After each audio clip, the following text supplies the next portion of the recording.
Selam arkadaşlar. Bugün talihsiz bir olay yaşadım. Attığım videoda maalesef ses yoktu. Ses kapanmış. Gece sizler için bir video çekmiştim. Onu çekerken de sesi kapatmıştım. Yorgunluktan artık yani gerçekten aşırı yoğunluk ve yorgunluk unutmuşum. O yüzden sessiz bir şekilde oldu. Eyvallah Evrim. Hoş geldin. Hüseyin sen de hoş geldin. Teşekkürler. Yani çektiğim videoda o yüzden ses yok. Ya 1 saat 18 dakika böyle boşu boşuna konuşmuşum gibi emeklerim ziyan olmuş gibi bayağı bir moralim bozuldu. Sonradan ses ekler miyim ona bilmiyorum. Tekrar ekleyip belki yüklerim. Bayağı farm kesmiştim orada. Krallık 88'de tam gaz savaş devam ediyor arkadaşlar. Bunu canlı canlı yayınlamak istedim sizlerle. Hazır aktiflik de var. Hazır vaktim de var. Fırsat bulmuşken sizlerle paylaşayım istedim. Arkadan saldırdılar. Kalesini uçurduk Lato'nun. Red de geldi. Şimdi Red'i de uçuruyoruz. Lato dediğim şu arkadaşlar. Birincisi Krallık 88'deki. Bilmeyenler için paylaşayım. Vallahi Önder herhalde öyle yapacağım ya. Ama yani hani üzüldüm gerçekten. Onda da şöyle videoyu kısaca bahsedeyim. 60-70 kişi izlemiş. Buraya gittim. Bir sürü farm kestim. Bakın 5.4 milyon adam öldürmüşüm burada. Bir yandan bilgiler de verdim. Güzel de bilgiler paylaşmıştım ama yazık oldu. Şimdi adamlar sabahtan beri aralıksız bir gündür bakın rakip de burada buraya doluşmuş durumdalar. Çılgınlar gibi saldırıyorlar. 4-5 tane içtima gönderdiler. Kestik. Şöyle göstereyim. Ya milyonlar ölüyor. Bende şaşalı var Önder de papatya yani hani şaşalıyı geliştirmek yerine papatya daha mantıklı bu arada. Çünkü benim ana kompum Richard. Ee, ikinci aklım olsa papatya kullanırdım işin gerçeği. Tuncay'ın soyadı gibi. Aleykümselam Tuncay. Hoş geldin. Papatyadan şaşma derim Önder. Papatya al. Papatyayı geliştirmesi de daha kolay. O yüzden papatyadan gidebilirsin. Şaşalıyı geliştirmek zor. Şöyle göstereyim. Hem bunu seviye atlatacaksın hem bunu da yeni aldım zaten. Hem burada bir 5 seviye şaşalı 10 seviye sakin su var. Bir de bir tane daha vardı da onu galiba şu an kullanmıyorum. Takmıyorum bile. O da 1600'lük bir yüzük. Şu aynen. Boşta şu anda parıltılı güneş. Bu da 3. Mesela bu şu an boş duruyor. Keşke yüzük sıfırlamada olsa. Gönül ister yani yüzük sıfırlamada olmasını. Bir de tabii ki şöyle bir şey var. Bunları bir önceki videoda anlatmıştım da kaldırdım. Biz ittifakı dağıttık arkadaşlar. Sonra bu ASE ekibi kalleşlik yapıp farmcı çiftçi birliğe saldırdılar NSC'ye. NSC'nin de bu şehir. 15'in bir anlamı yok ya Önder. Çünkü hani seviyesi şöyle biliyorsun yüzüklerin yetenekleri var. Belli seviyelerden sonra kademe atlıyor. Hani kalkıp da şu kırılma anı 20. 15 olmasının çok bir etkisi yok. Hani sana vereceği sadece 15. seviye dediğin şunları küçük küçük veriyor. Mesela yükseltme 0.2 0.2 verecek gibi. Gördüğün gibi bak. Normal saldırıyı 0.5 veriyor şaşalda. O güzel ama papatyayı tercih et derim yine de. 30 seviye papatya daha çok işini görür. 20 şaşalı o zaman. Git arttırıyorsun sen de 20 şaşa yap. Bu NSC'ye saldırdılar bunlar. Boştaydım ben de zaten. Bakın burada adamları paso kesmişler. Ellerinden şehri de aldılar durduk yere. Adamlara ya Eva'ya saldırın ya da yok olun şeklinde tehdit etmişler. Bu adamlar oyunun başından beri tarafsız bir ekip. NSC ekibi. Savaşlara katılmıyorlar. Kendilerini geliştirmeyi biraz çiftçilik yapan bir ekip. Ne kadar savaş oyunu olsa da istemiyorlar yani. Biz de teklif etmiştik ama istemediler. O yüzden bu adamlara zorbalık yapıp sonrasında savaşmıyorsanız biz sizi yok edeceğiz şeklinde saldırmışlar. Ellerinden birçok şeyi almışlar. Biz de onlara katıldık. Onlara destek oluyoruz. Elimizden geleni yapacağız yani gerçekten. Asya ekibi gerçekten kalleş bir ekip. Hani bunları görüyorsanız bilin. İsimleri hafızalarınıza kazıyın. Biraz kalleşler.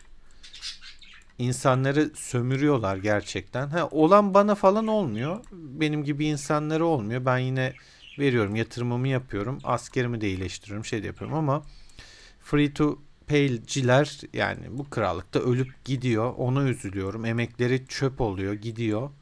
Bir önceki videoda aslında bundan bahsetmiştim ama işte ses kapalıymış maalesef. Tuncay vallahi başlarsan ne kadar sermaye gerekir? Ne olmak istediğine bağlı. Balina olmak istiyorsan 3 milyon gerekir. Balina olmam dersen ufak ufak küçük yatırım yapacak gücüm var dersen orta düzey biri olacağım dersen 60 bin 70 bin yeter.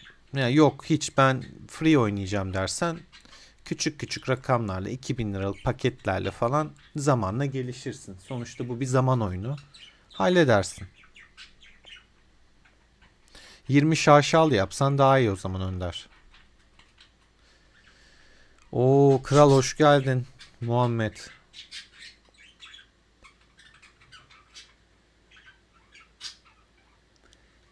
Bakayım. Bunlar zaten gelene kadar 4 dakika 26 saniye var. Ha, bayrağı açmışlar bak bu sefer de. Bayrağa gideceğiz.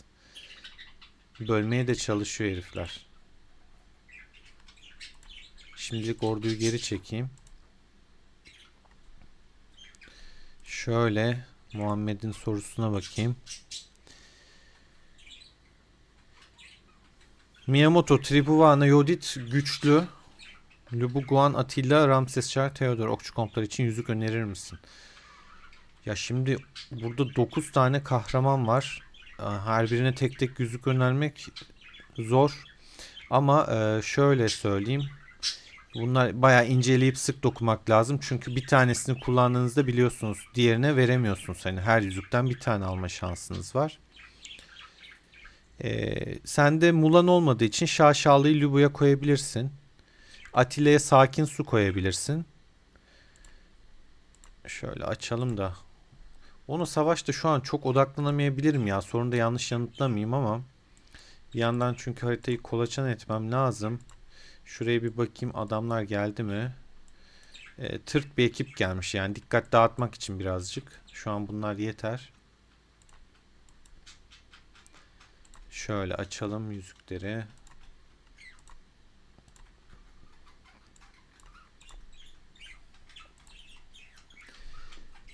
Ramses'e bunu da alabilirsin bu arada. Daimi alev kanatları da iş yapıyor Ramses'te. Yani sadece Süleyman yüzüğü olarak düşünmeyin. Oyun öneriyor mu? Önermiyor ama ben size bunu Ramses'te de öneririm bu arada. Bilginiz olsun. Doğu Cenneti Önder bu arada Atilla'da da iş yapabilir. Hani ama buradaki işte bütçe de çok önemli. Şimdi bu saydığımız yüzükler de hep 4-4-4-4 gidersek ne kadar geliştirilebilir, ne kadar iş yapabilir o da tartışılır. Oyun bu konuda çok kötü değil. Burada bazen göstermiyor kahramanları ama iş yapıyor. Mesela burada Guan Yu ya da Atilla yok ama bunu Guan Yu'da ya da Atilla'da değerlendirebilirsin. Masmavi Ay Ramses'te değerlendirilebilecek bir yüzük bu arada. Bu da olur. Hani daha düşük bütçeye kaçmak için. Bunu almak istemiyorsan Ramses için Masmavi Ay'ı da tercih edebilirsin. Başka hangi kahramanlarım var? Guan.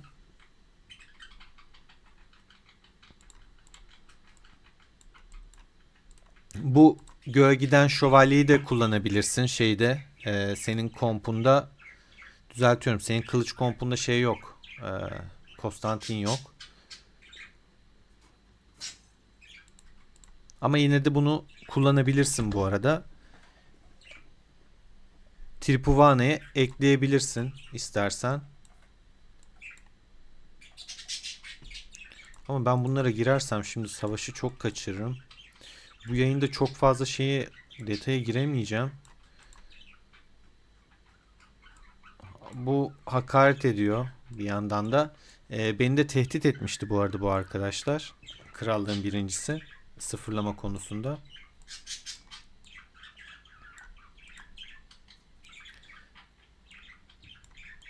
Kalesini uçurduğumuz için biraz da deliriyor.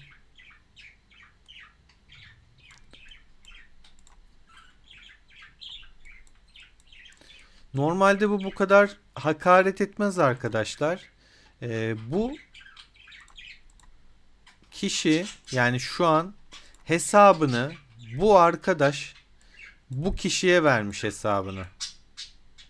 Bu 666 şu an bunun hesabından konuşuyor. Bilginiz olsun. Hani bu ne kadar etik tartışılır. Hesabını vermiş. Kendi hesabı yerine oradan konuşuyor şu anda. Bakayım burada desteklik var mı gerçekten? Çıkartabilecekler mi bir şey? Geldi. Geldiyse buraya gidelim. Tutalım.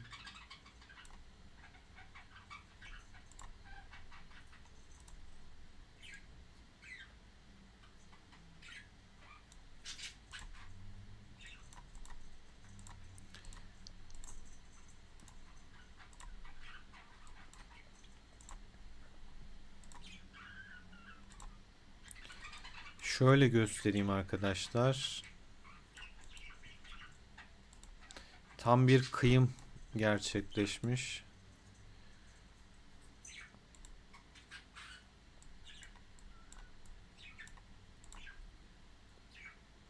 Raporlar da bu şekilde.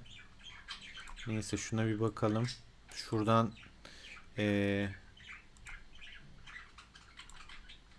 diğerine de takviye atacağım.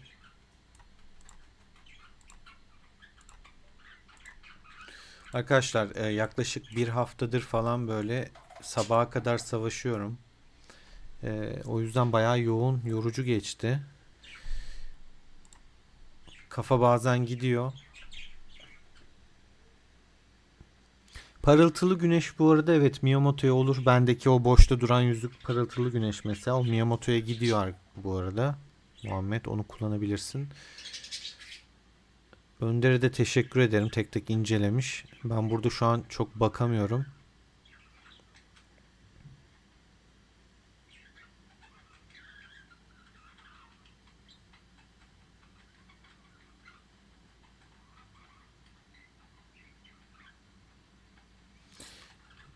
Bak ne güzel anlatıyor Önder ya. Ağzına sağlık vallahi. Savaştan çok tabii ki bakamıyorum ama Lagert'a gelince Lubucular ne yapacak bakalım. Ben de Lubu var. Tabii bir yandan Kiros'u da Richard'ı şutlayıp Kiros'a da geçiş yapacağız. Kaan zaten şu an buna kafa da atar istese. Benim bundan önceki bir önceki paylaştığım videoda da arkadaşlar yine bu Asen'in 670K'lık bir içtima açmışlardı bayrağı. Tek başıma onu kestim.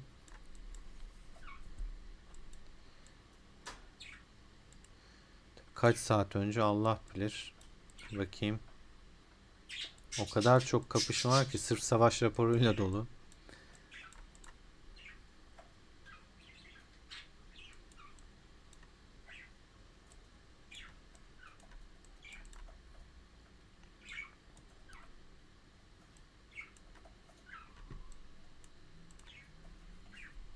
Her yerde savaşıyoruz arkadaşlar ya. İnsan yoruluyor gerçekten. Sunucuyu öldüren bir şey.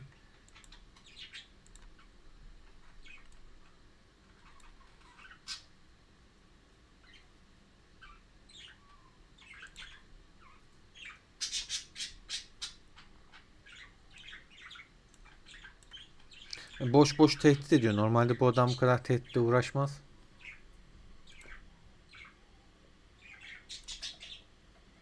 Hesabını işte başkası girip konuşuyor yani şu an. Tek olan şey o.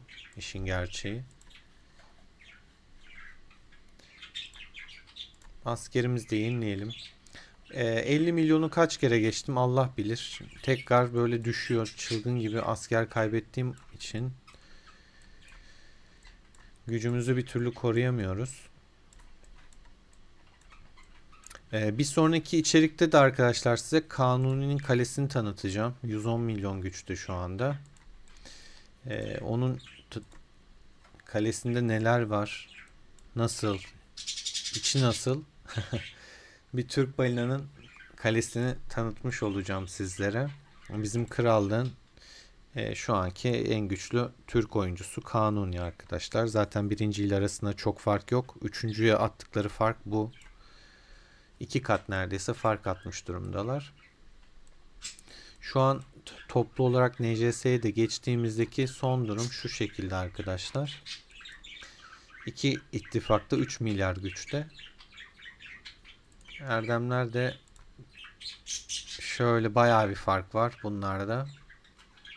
Oyunu o kadar çok bırakan oldu ki yani gerçekten yazık ya. Gerçekten ben en çok onlara üzülüyorum.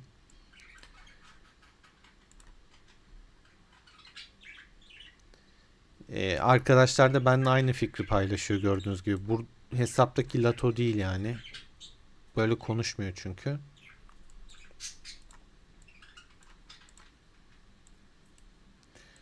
Haritada son durum şu şekilde aktarayım. Daha önce biz biliyorsunuz EVA ekibi olaraktan Neilos'ta sıkışıp kalmıştık. Bir yukarı gidiyorduk, bir aşağı gidiyorduk. Ertesi gün onlar tekrar alıyordu, biz alıyorduk falan. Burada kısır döngüye girmişti. Bıraktık orayı, yıktık. Şu an bu şekilde hem kralın şehrinde hem buradayız.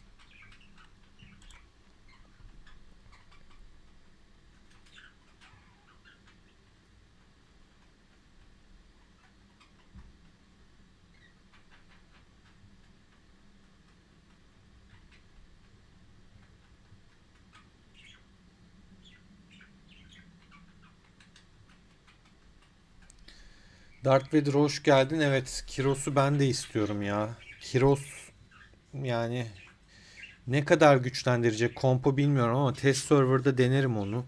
Richard'dan sonra Kiros'u çok merak ediyorum. Benim ana kompum mızrak olduğu için en çok merak ettiğim şey tamamen Kiros. Gerçekten full odak Kiros'u düşünüyorum. Benim ana komp da bu şekilde. Musa'yı bilerek fulllememiştim. Teçhizatlar böyle. Hepsi 80 bu arada. Bu yüzüğü yeni aldığım için geliştiremedim pek. Zaten yetenekler son seviye hepsinin.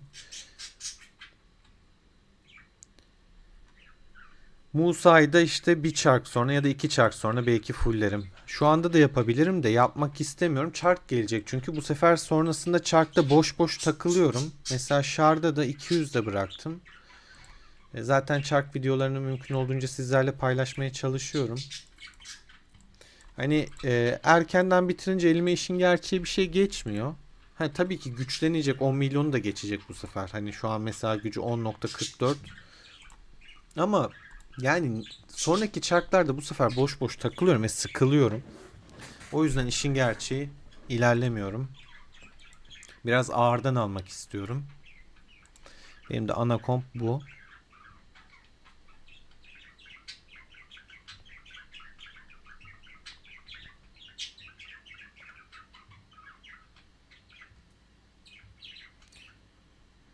Bu arada kılıçta bence de trip uvanı atılmaz. Trip sağlam destek çünkü ya. Bufflıyor yani. Tam bir buffçı. Mia Lagarte Yodit fazla hasar çıkar da yani savunması çok kırılgan olur ya. Çok şey olacağını zannetmiyorum. Ama tabii ki test server'da mutlaka deneriz bunu. Vallahi Mehmet öldü tabii ki ya. Sunucuda adam mı kaldı? Kesinlikle alacağım Kiros'u. Yani Kiros almadan olmaz. Yani Richard'ın 5 olsa da önemli değil. Alacağım. Ya zaten oyunun şu şeyini çok sinir oluyorum. Mesela Musa'dan önce de Barbaros kullanıyordum. Leonidas mesela 3 yıldız çöp kaldı. Yani bir işe yaramıyor bende şu an. Barbaros mesela 4'te bıraktım şeyi Musa'yı görünce. Oyun çünkü bir yerde haber verince insan bir frenliyor. Ama mesela bu kadar kafa boşa gitti şu an. Kaldı öyle yani. Hani keşke şunu düzgün bir sıfırlama getirseler de biraz bir şey yapsalar ya. Yani ne yapayım ben şimdi bu Barbaros'ta? İki tane Leonidas'ım da var işte. Atıyorum sonrasında şey de Kiros gelince Richard da boşa düştü. Bir mızrak daha yapsan abi asker dayanmıyor. Yani gerçekten savaş olan bir krallıkta asker dayanmıyor. Ben en son valide şöyle göstereyim. Valinin şu anki sıralaması bu bizde. Zaten bugün son gün. Ee, Büyük ihtimal zaten 22 milyon fark kapatamaz. Mesela kaç? 56 milyon asker basmışım. Yani tüm elimdeki hızı da kullanmadım. 56 milyon puanlık asker basmışım. Bakın daha işte mesela 84 gün var.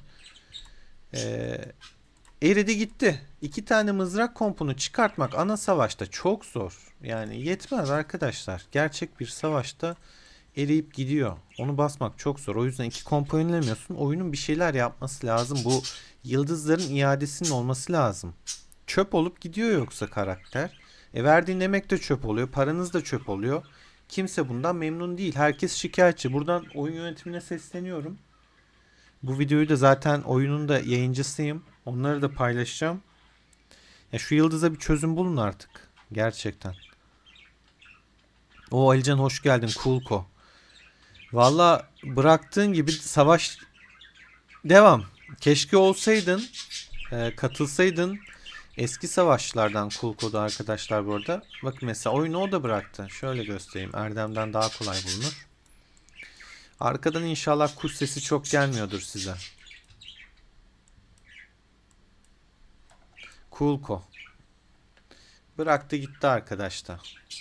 30 milyon hesap. Mesela soruyorlar abi diyor elimde kale var işte atıyor gösteriyor eşyaları. Ya 20 milyon var yok gücü satılır mı? Abi adamla 35 milyon güçlü kaleyi şey yapıyor. Oyunu bırakıyor yani. Çöp ediyor.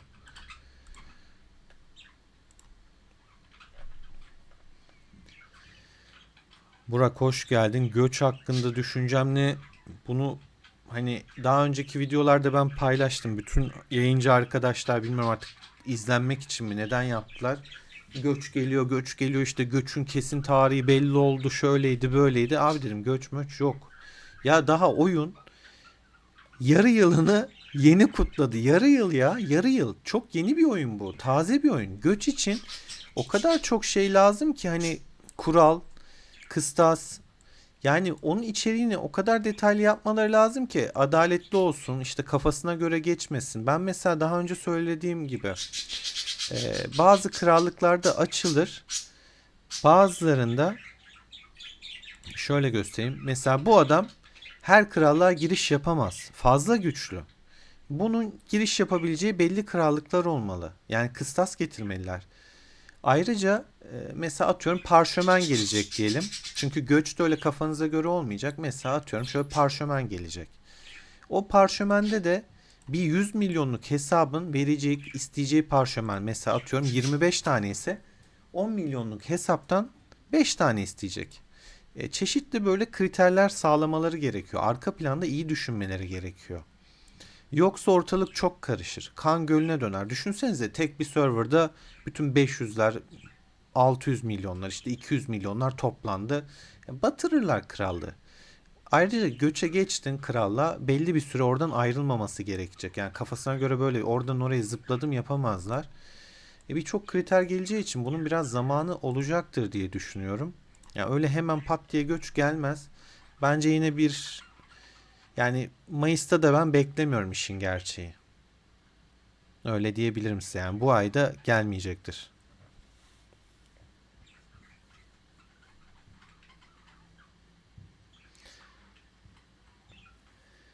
Aleykümselam Serkan Bey, hoş geldin.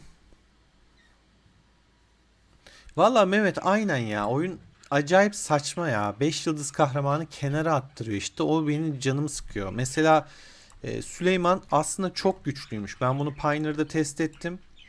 Yani bu adamı yüzüğünü al, ver 40 seviye yüzüğü buna bütün okçuları indiriyor. Ama e, yani bunu 40 yapana kadar diğerlerinin yüzüğünü ne yapacaksın?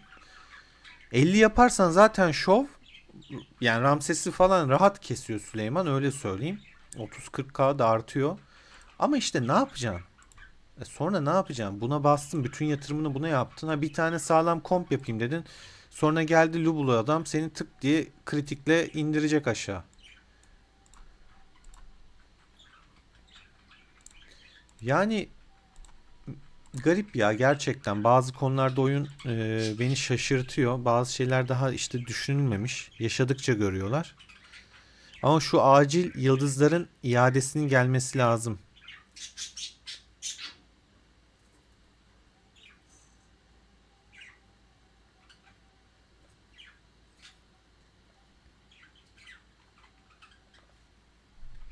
Rise of Kingdoms'ı hiç oynamadım.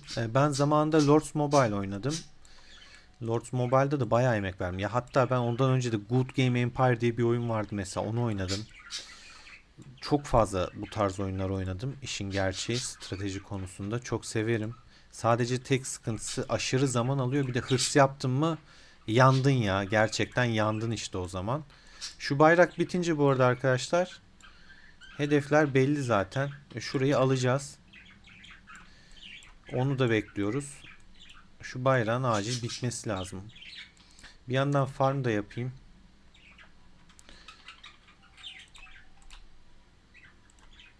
Seviye mesela basma bir gelecek. Açtığımızda restorasyonda şuna bak. 2,5 milyon normalde işte 120 seviye. Benim Richard artık kamp kesmekten 60 milyona dayanmış.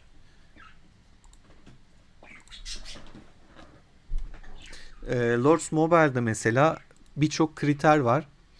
Bugün attığım şeyde ses olmadığı için ondan bahsedeyim. Mesela kaleme gözetleme attılar. Ben bunların farmları keserken yukarıda. Deli gibi işte içtima falan açtılar. Beni sıfırlamaya falan çalıştılar şuradayken. Tek başımaydım zaten. Şu alanı tarumar ettim.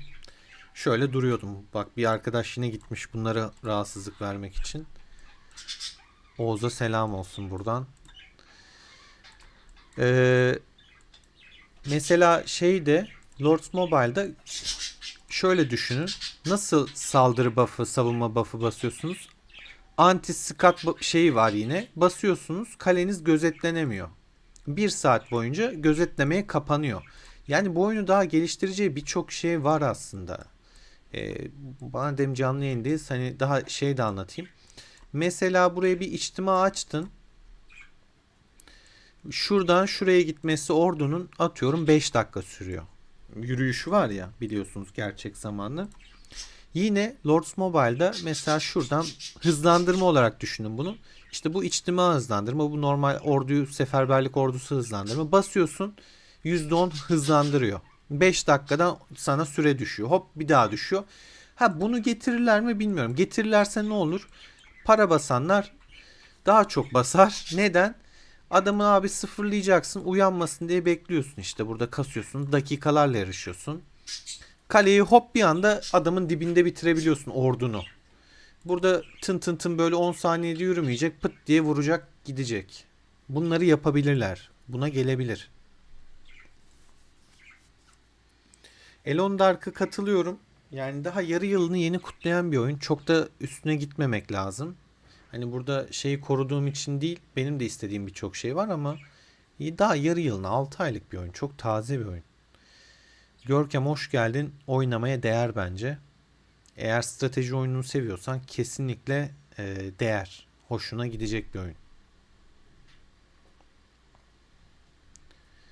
Osmanlı keşke olsa. Osmanlı yok ama onun yerine işte karakterlerini bazılarını getirmişler. Mesela bak Selahattin var. Bak şöyle videosunu da göstereyim.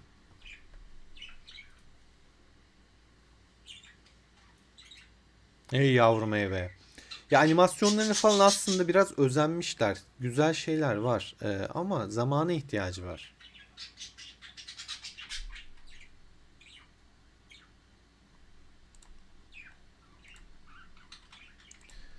Ondan sonra Fatih Sultan Mehmet var. Ben almadım onu ama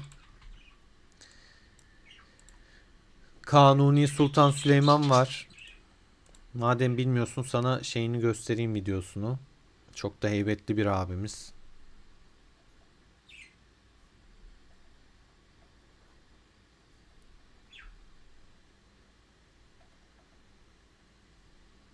Aynen Serkan işte. Onları getirirlerse ben de insanların biraz daha soğuyacağını düşünüyorum. Ama getirebilirler mi? Sonuçta bu oyunu hayrına yaratmadılar. Para kazanmak için yapıyorlar bunu. O yüzden onu da getirebilirler. Yani ileriye çok hazırlıklı olmak lazım. Birçok şey gelebilir. Bu da Fatih Sultan. Aleyküm selam. Sağ olasın Zeci. Osmanlı geleceğine dair Görkem öyle bir bilgi yok.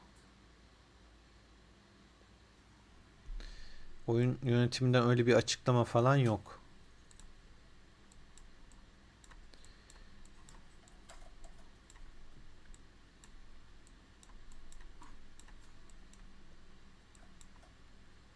Bak Türk komutanlardan Büşra var sonra.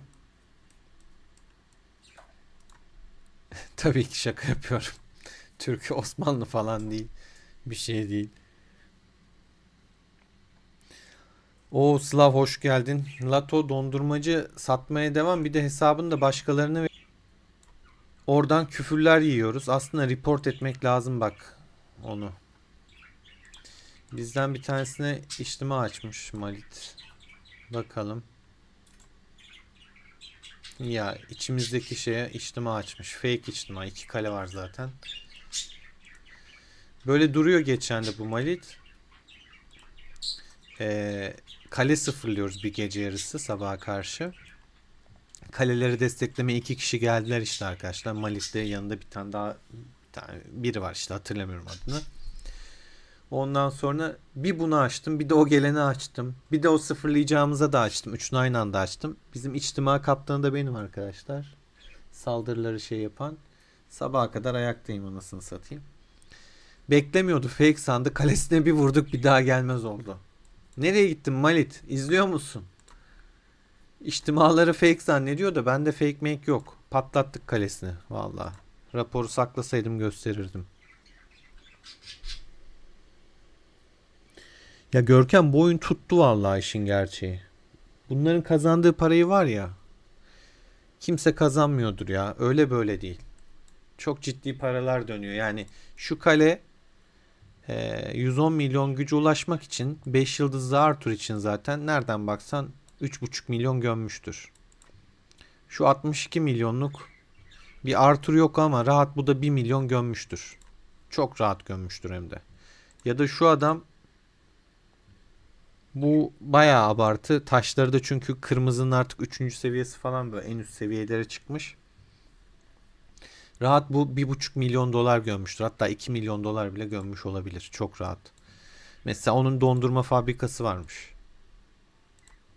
Yani böyle oynayanlar var şimdi. Bununla nasıl aşık atacaksın?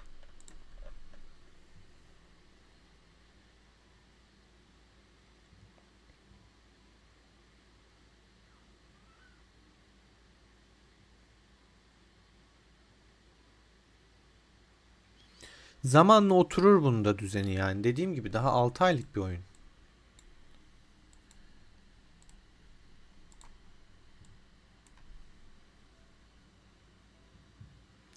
Vallahi doğrudur. Kesiliyor olabilir. Bazen çok uzaklaşıyorum. Çok yorgunum. Böyle acil saldırı var dediler.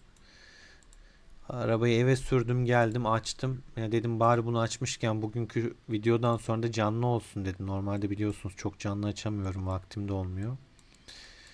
Ee, Gerçekten güzel doldu. Sizleri görmek de güzel işin gerçeği. Eski oyuncuları görmek de güzel. Gönlüm isterdi sizleri aramızda görelim.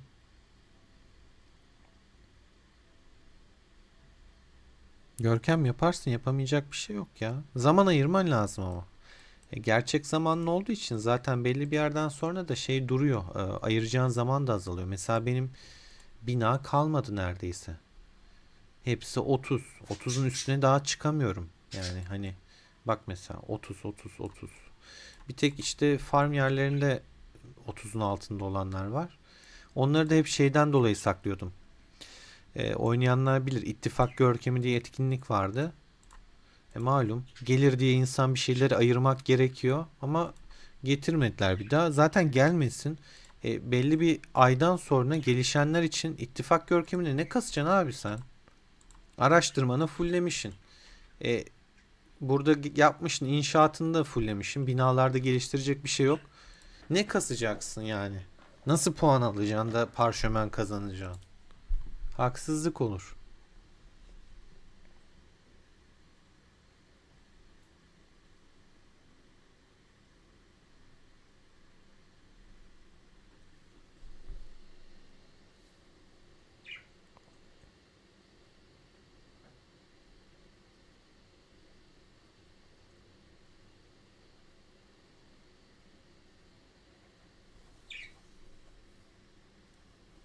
Oo, Muhammed Başkan hoş geldin. Aleyküm selam. Bendeki son durumda bu şekilde arkadaşlar. Paralı asker tekniklerinde mızrak full, süvari full'e yakın. Elimde aslında hızlandırma var. Bunu fullleyebilirim de gerek yok. Saklayacağım. Araştırmada da son kısımlarda eksikler var, bayağı var. Şu an bunu 3 seviye yapıyorum. Araştırmanın son 3'ü kaldı saldırı kısmında.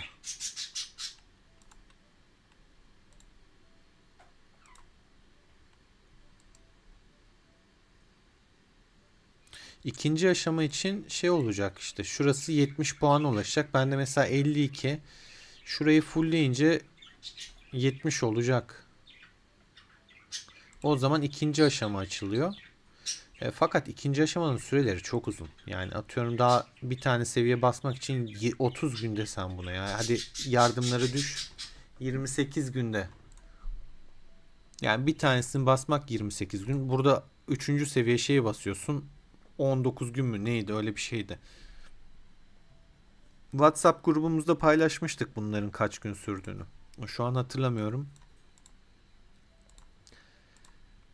Oyunu aktif oynayan bu arada hani güçlenmek isteyen, destek isteyenler WhatsApp grubumuza katılabilir. Linki bırakırım aşağıya açıklamaya. WhatsApp grubumuzda da ne yapıyoruz? Mümkün olduğunca bilgilerimizi paylaşıyoruz. Elimizden geldiğince birbirimize destek oluyoruz. Fikirlerimizin alışverişini yapıyoruz. Hangi komp daha iyidir? Hangisi iş yapar? Ne olur falan. Göç gelirse de hani bir yerde toplanırsak neresi olsun, ne yapalım gibi çeşitli konular üstünde tartışmalar yapıyoruz. Eyvallah Muhammed Başkan. Serkan kendine iyi bak. İyi istirahatler diyeyim. Ya Evrim hocam kesinlikle iki birlikten üstü zorluyor. Mesela ben üçe gideyim dedim ama hani Charlemagne mesela şu an dördüncü yıldızı basarım. Valide basacağım bir sonraki valide. Bu valide bitti zaten. Hani bu valide şu an bir şey kullanmamın bir anlamı yok. Sıralama zaten hani 22 milyon kapanacak böyle son gün şu aşamada kapanacak bir fark değil. Tabii ki göstereyim krallıktaki güç sıralamasını. Bizim sıralama bu şekilde. Global Emre.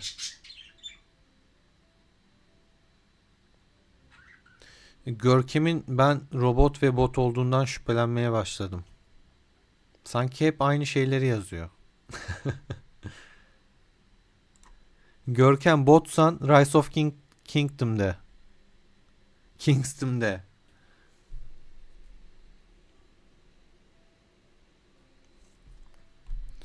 Krallık güç sıralamasında şöyle aşağı doğru iniyorum. Zaten hani ilk ikiyi saymazsak 3'ten itibaren hep böyle kafa kafaya. Ben de 50 küsürdüm de asker kaybından Düştükçe düştük. Böyle iniyor. İlk 20 artı 40 milyon. Öyle diyebiliriz. Sadece ilk iki farkı açmış durumda.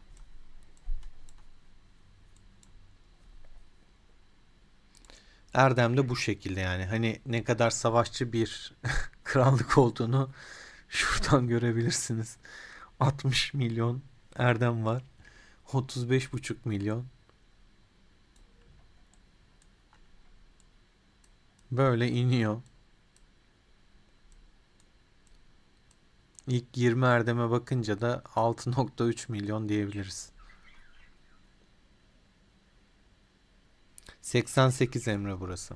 Krallık 88. Ama ölü bir server olacak yakında. Çünkü insanlar kaçıyor artık. Kalmadı ya. Maalesef kalmadı kimse.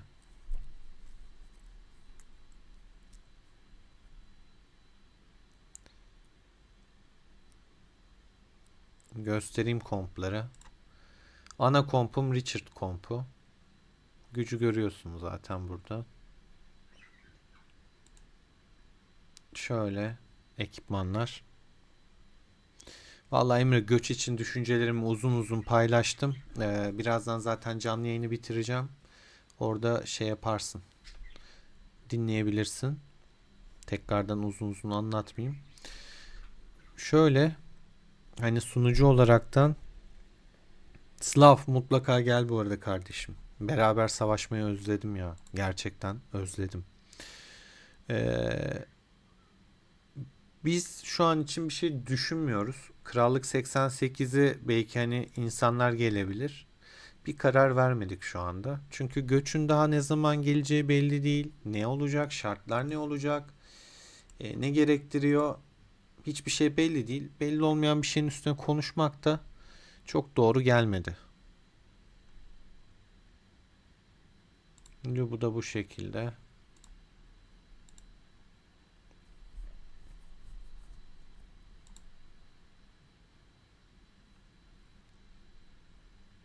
Bu da ikinci kompumdu. Ben taktik olarak arkadaşlar şöyle yapıyorum. Hani magma kristalini sürekli bulmak zor. O yüzden bir tanesini mor yapıyorum. Mor, biliyorsunuz, taş daha kolay bulunuyor. Geliştirmesi daha pratik oluyor. Tasarruf ediyorum. Elimde çok fazla taş olunca da bunları bozup bunları da sarıya çeviriyorum. Ama şu an için diğer kompu, üçüncü kompu da şöyle göstereyim. Bu da Süleyman kompu ama içi boş yani. Şu an yüzük var da şey değil. Teçhizat yok. Sakin'i çünkü Atilla'da kullandım. Yoksa Sakin Musa'daydı. Ama Musa'ya şey de gidiyor. Yaban domuzu yüzüğü gidiyor Emre. Zaten gördüğün gibi hani birliğin pasif beceri hasarını arttırıyor. Richard'lı kompun da en sevdiği şey pasif beceri hasarı. Zaten taşlar da ona göre, şöyle göstereyim.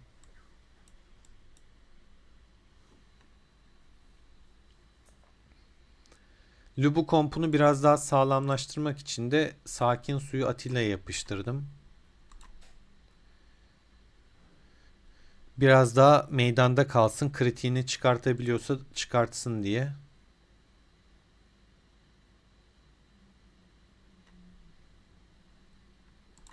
Tesislerde de şöyle göstereyim. Sol taraf bitti gibi neredeyse. Şunların hepsi 5 5 5 5 5. Sığınak 2'de. Bunu 3 yapacağım. Sağ tarafa daha geçmedim. Burası boş. Önce sol taraftan gidiyorum. Paralı askerden 3 tane açtım. Çünkü dördüncü açmanın bir anlamı yok. 3 tane komp indirebiliyorum sahi. Hatta üçüncü, işte az önce gösterdiğim Süleyman kompunu bazen indirmiyorum bile ama hani free oynayanları kesebilen bir rahat bir komp. O yüzden indiriyorum. Theodora bu validen sonra bu da 5 olacak. Son çentiğini de atacağım. Süleyman zaten 5. Hatta bir tane şu boşta duran yüzüğü de öylesine bunlara takabilirim. Şu yüzüğün boşta duruyor, parıltılı güneş. Ama işte hani o kompada kudret şeyi çok bir işe yaramaz. Ama bakacağım.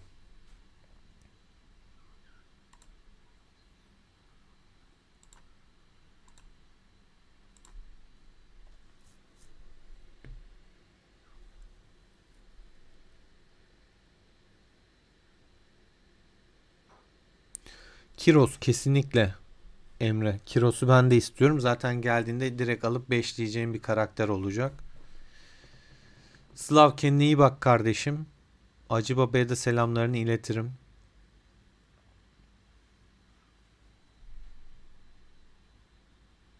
Hatta buradaysa yazayım. İttifak sohbetini çok göstermek istemedim.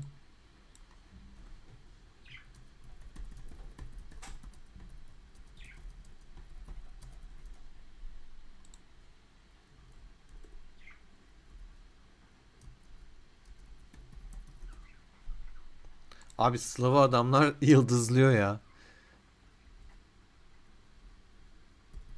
Bakayım böyle olacak mı?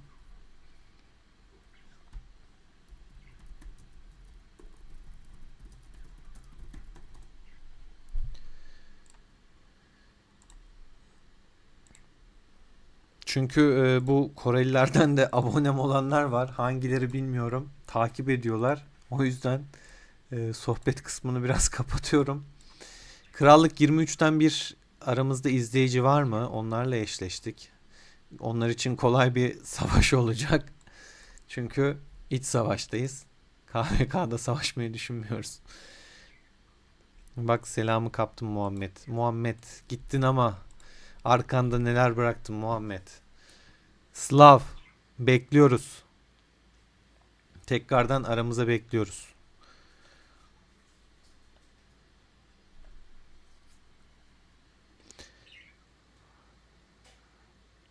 Bizimki Türktü. Şu an karışık.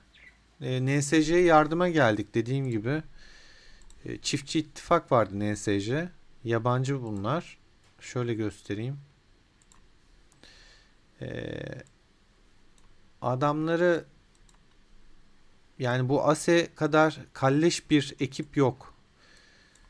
Biz normal savaşıyorduk. Adamlar işte NSC'ye ya EVA ekibine yani bizim Türk ekibine saldırın demişler. Bunlar da saldırmayınca ASE bunlara saldırıyor. Buradan böyle NSC'nin topraklarını yürüyüp şehirlerini, başkentlerini falan alıyor. Biz de tabii ki mazlumu bırakır mıyız? Severiz desteği. Girdik NSC'ye. Sonuna kadar destek oluyoruz. Savaşıyoruz. Şu an mesela şu Coşkun Hisar'ı alıp krallıkla şeyi kesmek istiyorlar. Burada tam bir katliam oldu. Haritada biliyorsunuz hani ölümlerin falan gelmesi zaman alıyor. Bakın 70'er milyon mesela gitmiş burada. Bunlar zaman zaman yenileniyor. Şuraya bak 150 milyon asker ölmüş yani. Sunucu ölüyor ya, uzun lafın kısası ölüyor. Şurada 10 milyon ölmüş. Haritanın başka neresi var? Burada 13 milyon ölmüş. Düzeltiyorum, 18 milyon ölmüş. Zaten 7 milyonu ben kesmişim burada. Ellerim dert görmesin. Beter olsun şerefsizler. Farmlarını kestim arkadaşlar bu arada. Burada işte 2 milyon de asker ölmüş. Ya böyle haritanın her yerini topla var ya, sunucuda bir şey kalmadı ya. Adam kalmadı, asker kalmadı. Rakip de bitti zaten. Bakın buradan ASE ekibine de sesleniyorum. Bu kalleşlerin arasında çünkü izleyenler var. Türk de var bu arada bu kalleşlerin içinde. Açık ve net söylüyorum. Bana bir şey olmaz. Benim yatırımım belli. Benim oyunculuğum belli. Benim gücüm belli. Elimdeki işte kaynak belli. Sınır belli. 50'yi de geçebilirim istersem. 60 milyonu da dayarım. Onu da yaparım. Fark etmez. Buna da bir şey olmaz. Buraya da bir şey olmaz. Ya bunlara bir şey olmaz. Ama gel gelelim şurada 20-30'dan sonrası için bunlara yazık günah. Bunların hepsinin emeği çöp oluyor. Bunların bütün emekleri gidiyor. Yani ASE'dekilere de söylüyorum. Bak şurası mesela full. Bu adamların kaçarı yok. Bu adamlar kaybettikleri askerleri bir daha kolay kolay geri getiremez. Ben bunlara nefes aldırmam. Farm yaptırmam. Yaptırmam abi. Bak burada zaten imzayı atmışım. Gitmişim tek başıma. Şurada basmışım imza. 7 milyon askerleri gitmiş bile zaten. Daha ilk günden. Daha yeni geçtim NSC. Gitmiş yani 7 milyon kesmişim. Yaptırmam abi. 7-24 gelir tutulurum. İşteyken de vururum. Oradayken de vururum. Açarım işteyken de 2 laptopu. Vururum bir yandan sizi. Yazık. NSC'ye saldırarak bayağı ortalığı iyice karıştırdılar. Eğer içlerinde iyi insanlar varsa ayrılsınlar ASE'den. Nereye gidiyorlarsa gitsinler ama ASE'den çıksınlar. ASE'de kalanların sonu sıfırlanmak, ben söyleyeyim. Açık ve net.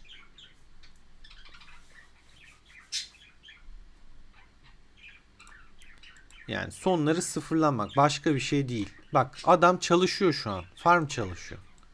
Salmazlar abi. Türk adamla inatlaşılır mı ya? 40K'ya 1.5K gidiyor. Böyle ufak ufak damlaya damlaya. Hayır bak sadece asker gitmesi de değil. 3K kaybetmiş. Kaynak da toplayamıyorsun. Bu oyundaki en değerli şey kaynak. Geçmiş olsun. İşleri çok zor yani bunların. Bu saatten sonra çok zor. 8 dakika sonra şu şehir bizim. Ben size o kadar diyeyim. Orası bizim. Bakın zaten eskiden NSC'nin de adamlar gitti bunu da aldı NSC'nin elinden. Yani nedeni de söyleyeyim bu arada. Aldığım duyuma göre arkadaşlar ASE'deki şu bu oyundan kopuk bu bu bu başka krallığa gidecekmiş. Şu ilk 15'teki adam diyelim. İsimlerini tek tek saymakla uğraşmayacağım. İlk 15'teki adam başka krallığa gidecekmiş. Gitmeden de ortalığı ateşe veriyorlar. ASE'deki arkadaşlara sesleniyorum. Ayrılın oradan. Bakın yanacaksınız. Yazık. Emeklerinize yazık. Bu adamlar çekip gidecek. Bu adamın kalesinde şu adamın arkadaşlar 5,5 milyon asker var. 5,5 milyon. T7. Geçen savaşta 4,5'a düşürdük. Yine 5,5 bastı. Buna koymaz. Bu adama koymaz. Bu adam bir günde 100 bin lira basar oyuna. Buna da koymaz. Bana da koymaz. Kime koyacak? Alttaki 35'ten sonraki bütün arkadaşlara koyacak. Yani belli çünkü. Kapasite belli. Senin verdiğin emek belli. Senin harcadığın miktar belli. Yazık günah. Benim savaş başında 1,5 milyon ordum vardı. Vali öncesi 700K'ya düştü. Şimdi 917K'ya düşmüş şimdi. O da bugün kaybettim. 1,1 milyonu çıkartmıştım. Yine çıkartabilirim. Hızlandırmam da var mesela ama gerek yok mesela. Niye çıkartayım şu an? Yetiyor. Valide de bir amacım kalmadı. 92 mil yani aramda da çok fark var.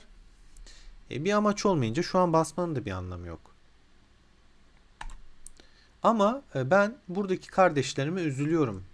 Yani belki çoluk çocuk da olabilir bunlar. Genç kitle de olabilir. Oturmuş çocuk zamanını ayırıyor. Strateji oyunu oynayayım. Sen geliyorsun emeklerini çöp ediyorsun. Çocuğu oyundan soğuttun. Hayattan soğuttun yani. Aktifliği görüyorsunuz arkadaşlar. Yani şu aktifliği zaten keşke böyle düzgün bir hafta boyunca sağlasak hiçbir şey kalmayacak ama bir yerden sonra kopma anı oluyor. O çok üzüyor.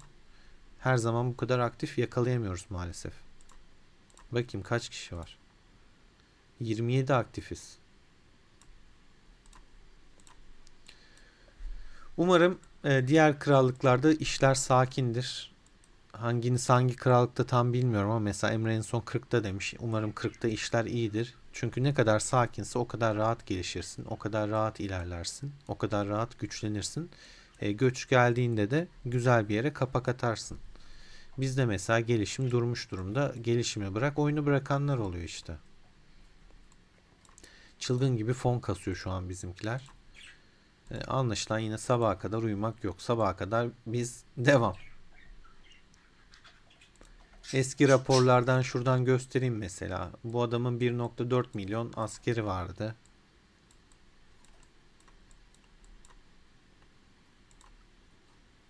Sıfırlandı. En sonki hali. 1.4'ten gitti. Ne bileyim, bunun 1 milyon mu ne vardı? Bu da sıfırlandı. 1 milyon ordusu vardı bunun da. Sıfırlandı. Gidiyor arkadaşlar, yani yapacak bir şey yok. Mecbur patlatıyoruz. Kimsenin emeğini çalmak istemeyiz ama bak, bunun 28 Nisan'da 4,5 milyon kalmıştı. Bu vali de yine 5,5'a çıkarttı. Hatta yakınlarda mı bu, bakayım. Atayım bir gözetleme. En son kalesi şuralarda bir yerdeydi. Buraya çekmiş olabilir.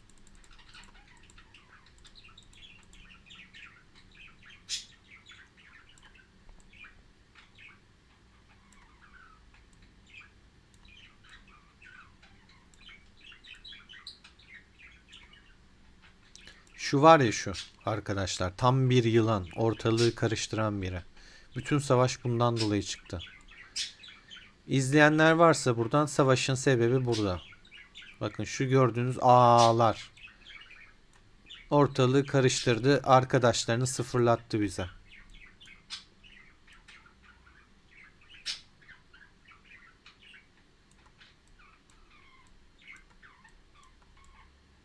Bak, No Mercy çalışıyor. Adam az önce diğer taraftaydı. Haritanın şurasındaydı. Şimdi gitmiş buraları kesiyor. Abi yaptırmazlar farm. Şimdi Türk kanı deli kan. İnada bindim mi işele çok zor. Bu Big Bonnie'yi mesela işte sıfırlamıştık. Lato'yu salla. Ne yapıyorsa yapsın.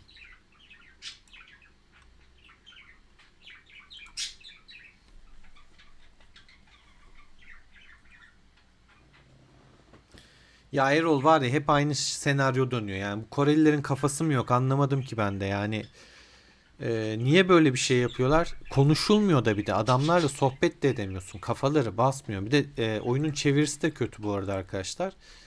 Sen diyorsun Ankara, adam diyor Totomkara. Yani anlaşamıyorsun da. Akıllı telefonun şeyini kullanıyorsun bu sefer, çevirisini. Yok, yine anlamıyor. Kafaları gidik biraz ya. Bu adamların kafalar gidik. Bizim şu adam mesela kaybediyorlardı. Bunun işte fabrikası var. Çalışanına vermiş oynasın diye, görev olarak. Yani düşün. Şey vardı ya, Elon Musk. Adam aynı zamanda canlı yayındayken bir bakıyorsun oyun hesabında aktif oyun oynuyor. O misal.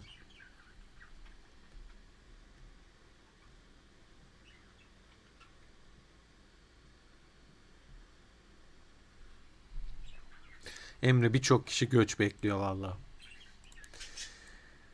Gördüğüm en aktif Türk krallığı bizimki ama. Ben bu kadar aktif ve güçlü Türk krallığı görmedim, işin gerçeği. Türk, Türk, Türk. Beni zaten biliyorsunuz. Türk'üm, Türk. Koreli ama Türk diyebiliriz. Gerçekten en sevdiğim Koreli. Türk, Türk. Bak, adamla oyunu bırakan kalelere bak. 37 milyon. Yani 36 milyon. Türk, Türk. Kalleş. Şaka şaka, bu da Türk. Türk. Yani 30 milyonda bir sürü Türk var. Bak, Kulko 29 milyonda adam oyunu bıraktı. Türk, Türk, Türk, Türk. Neyse, gidiyor böyle yani. 50'den fazla aktif Türk'ümüz var bizim, çok şükür. En aktif Türk krallığı diyebilirim burası. İttifak sıralaması, vallahi zaten ittifak falan yok ortada. 2 tane ekip var. Asya ve biz varız. Bu kadar. Krallık dediğim gibi biraz öldü.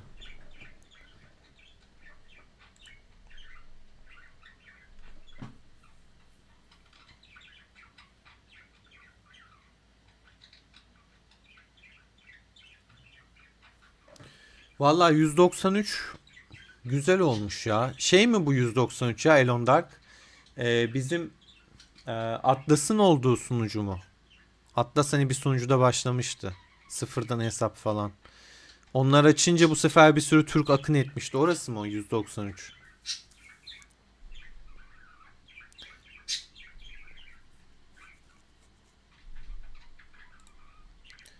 Dördüncü sezonun gelmesine daha çok var ya. Önce şu Yıldızlı Görkem'in bir kere bitmesi gerekiyor. 12 Mayıs'ta bunun hesaplaması var. Daha zaten yeni çıktı. Dördüncü sezon bence Mayıs'ın sonuna doğru gelir. Yani mesela burada 12 Mayıs'ta hesaplama diyor sezon 2. Bu Yıldızlı Görkem'in 3. sezonu biter. Bizdeki 4. sezon öyle gelir bence.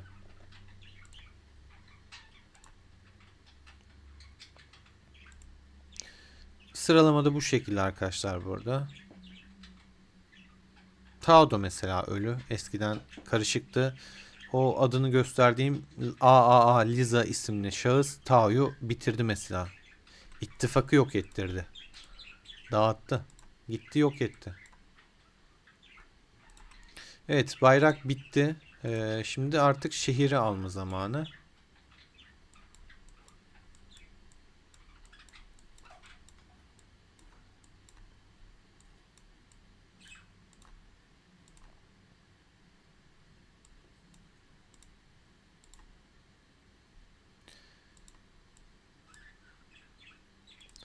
O sırada sadece şunu yapayım. Şuradan bir sarı kafayı alayım artık. Saat de şey oluyor, geç oluyor. Sonra benim kafa gidiyor.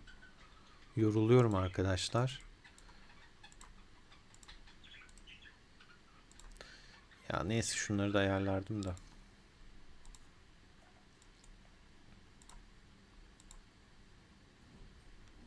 Ha, 188 miydi onlarınki?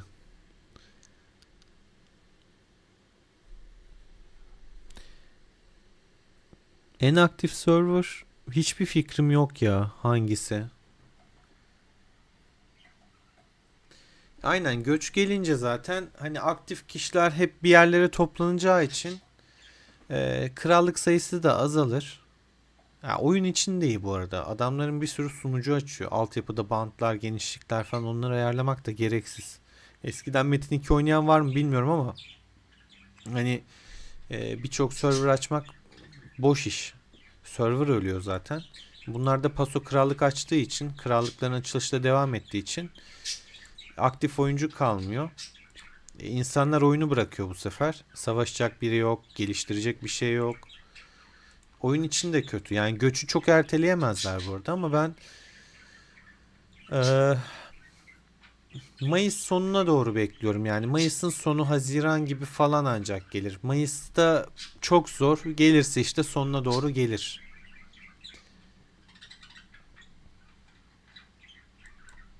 Yok hemen işte 15 Mayıs falan. Ya işte diyorlardı, yok size diğer arkadaşlar, yayıncılar Nisan'ın ortasında gelecek. Yok Nisan'ın sonunda gelecek. Nisan'ın sonu bitti, Mayıs'ın başında gelecek. Mayıs'ın ilk haftası bitti. Şimdi ne diyorlar bilmiyorum. Bana öyle diyordunuz. Artık benim şahsi görüşüm her zaman çok erken olduğu. Ama gelecekse de en erken Mayıs'ın sonuna doğru bir ilk adımlar atılabilir. Her yere gelmeyeceği de aşikar arkadaşlar, bu arada söyleyeyim. 4'te kalsın. Aslında şunu koyayım daha iyi ya. Askerin ne olduğu önemli değil benim için. Öylesine koyuyorum, gönderiyorum.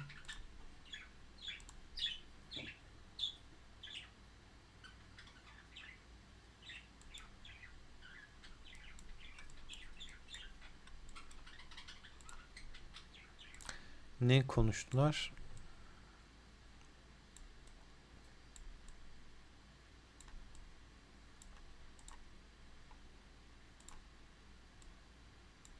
Ha, buraya şey yapamıyoruz. Açılmıyor.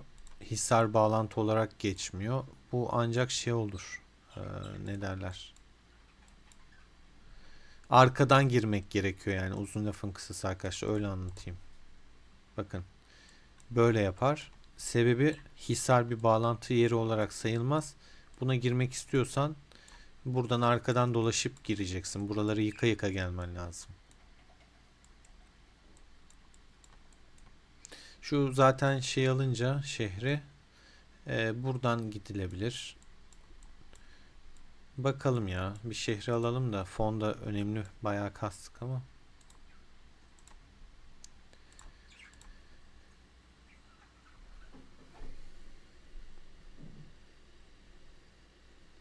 Senin güzelmiş Elon Dark ya. 109 Türk ve yabancı dostlarına başlayıp 2 ittifak olduktan sonra 3'e kadar çıkmak yani.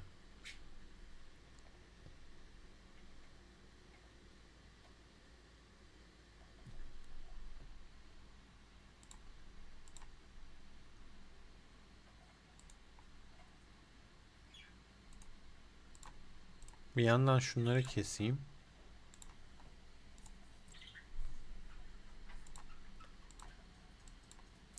Unuttuğum, almadığım bir şey var mı?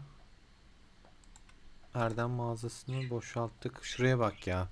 Her gece şunu da, yani oyun yapmasa biraz daha iyi olacak ama 300 bine düşecek yarın bu. Hafta sonu bittiği için.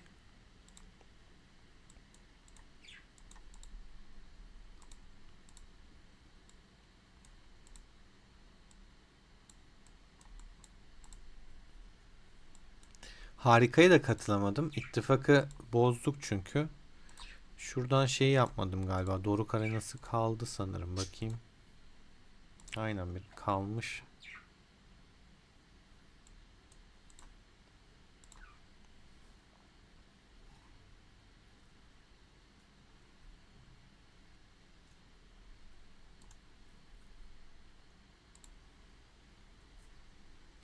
Biraz şunların döveyim de puan kasayım. Koca kafanın ekibi.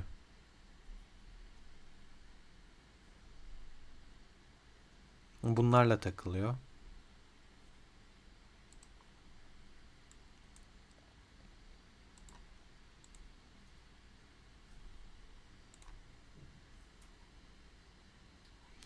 Link, valla bugünkü videonun ya sesi kapatmayı unutmuşum. Ben size geceliğin bir video çektim, içerik çektim. Sesi kapatarak çektim çünkü konuşmuyordum.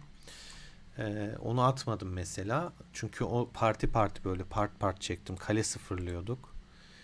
Sürekli şey yapamadım. Kim benim puanımı düşürmüş? Bu lavuk düşürmüş. Bugünkü çekimi yaparken de sesi açmayı unutmuşum ya. Mikrofonum da ledli benim. Işığı yanıyor ama ben çektiğim programdan sesi kapatmıştım. O yüzden kapalı kalmış. Ya 1 saat 18 dakika, ona çok üzüldüm, emeklerime, işin gerçeği. Bir daha atar mıyım? Onu seslendirip atmam lazım. Onun için bir daha 1 saat 18 dakika konuşmam lazım. Bugün o kadar halim yok. Zaten yoruldum şu anda da. O yüzden o şey olmayabilir bugün. Of, Richard'ımı yedi. Bu beni alacak şimdi. Şu Miyamoto'su güçlü. Alacak.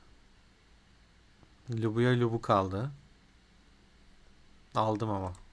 Miyamoto bir anda çok pis vurdu. Fazla kritik yedim. Bakayım onun raporuna. Şunun rapora bir bakalım. Bana pis bir kritik vurdu bu.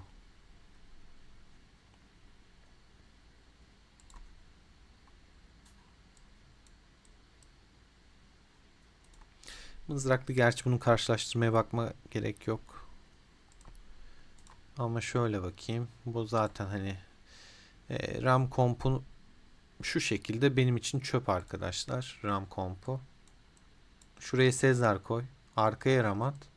Ha, ama 5 birlik kullanıyorsan RAM buff vereceği için başta olur da, yine bu iki destekle hiç hasar çıkartacak bir komp değil. Boş iş.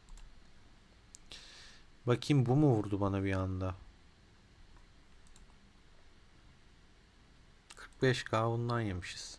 Benim Richard'da bir tanesi çok pis bir kritik vurdu. Kesin Miyamoto vurdu ya. Bu oyunda counter çok önemli. Bu da bir şey çıkartamamış. Lubu mu vurdu?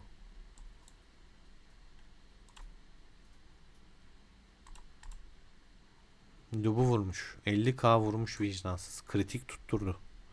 Bir anda eridi Richard ya. Gözümüzün önünde gitti dağ gibi Richard kompo. İşte Lubu bozuk bir karakter ya. Gerçekten bozuk bir karakter.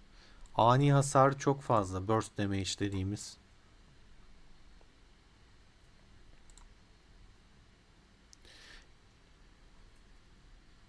Artık daha şey yapamam. Bunu basayım. Yoruldum çünkü ben de. Asker basmakla uğraşmayayım daha bu gece.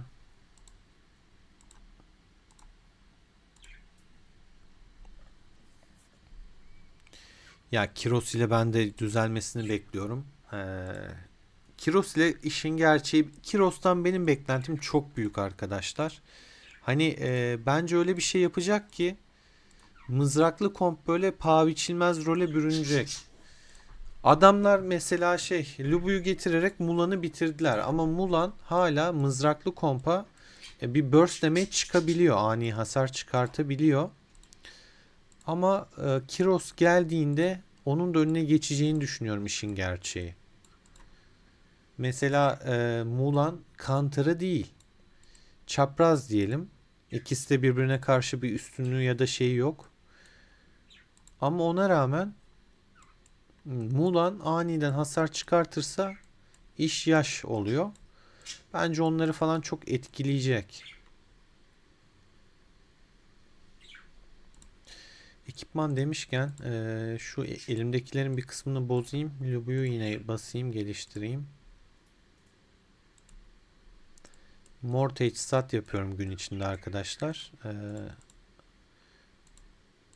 Çünkü gün içinde aktif olduğum için mor daha kolay oluyor. Kısa sürüyor. Bir de bu şekilde değerlendiriyorum onu.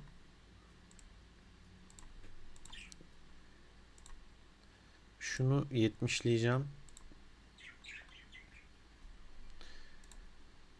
Lubu için bastığım taşlar da şunlar arkadaşlar. Kendi ekibimi de göstereyim. Kudret, saldırı, ikinci vuruş. Bir tane can koydum. Bir de nitelik artışı koydum.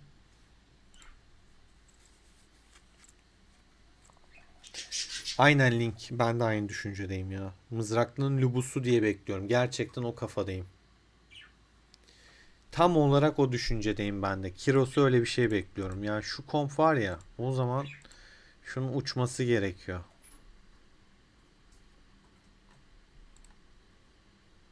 Nasıl bir şey olacak bilmiyorum. Ama işte yüzük, bu yüzük onda iş yapacak mı?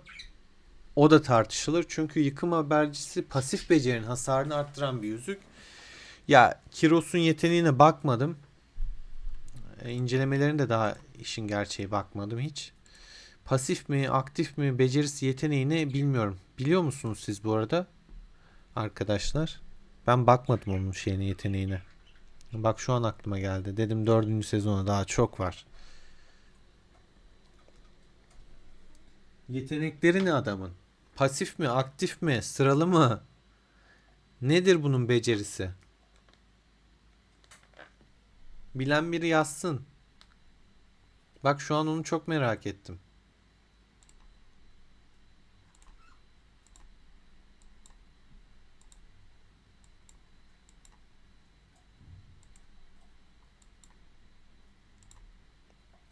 Pasif mi? Oo.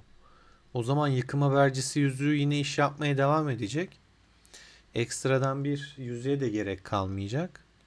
Yani hiçbir şey yapmayacaksın. Sadece Kiros'u beşleyeceksin. Alıp başını gideceksin.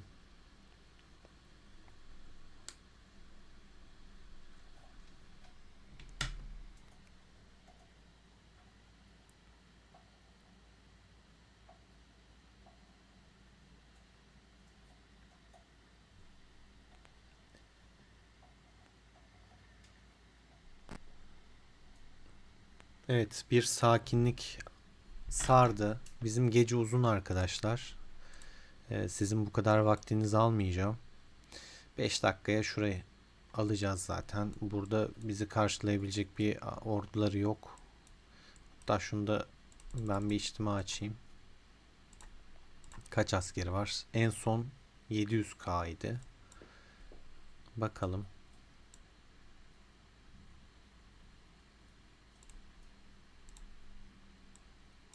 814'e çıkartabilmiş. Ya bu oyunda kaynak sıkıntı. Savunmasını da karışık koymuş bu şekilde. Bir kaleye saldırıyorsanız arkadaşlar, aman düşman da izliyor bunu. Hani çok da bilgi paylaşamıyorum artık ama neyse, sizler için zaten şu an biz bizeyiz. Atıyorum burada Miyamoto var. Atmıyorum gerçi, şu an öyle. Yani kılıç. Bunu okçu gönderin arkadaşlar. Mızrak göndermeyin saldırırken. Daha çok hasar, daha az asker kaybedersiniz. Daha az hasar yersiniz. Buna ben bir tane seferberlik açayım.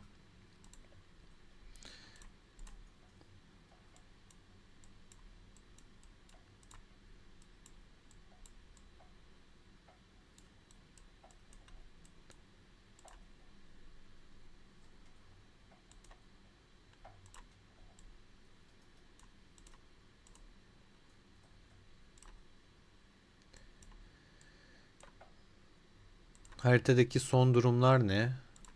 Bakayım güncelleme yapmış mı öldürmelerde?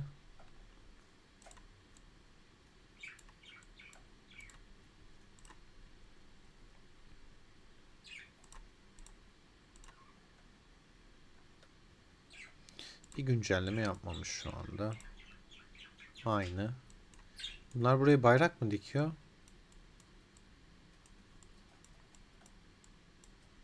Evet, buraya bayrak dikiyorlar. Düzeltiyorum. Tabya dikiyor lan bunlar. Bu tabya. Şöyle büyütünce gördüm. Üstüne basalım bakalım, tabya çıkacak aynen. Alt tabya dikiyorlar buraya. Şunu paylaşalım bizimkilerle.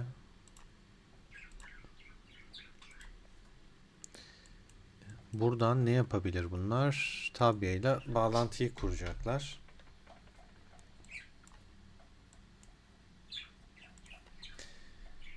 Bu adamı da sıfırlıyorduk arkadaşlar. Bakın kalkansız uyumuyor zaten. Sözde kral şu an.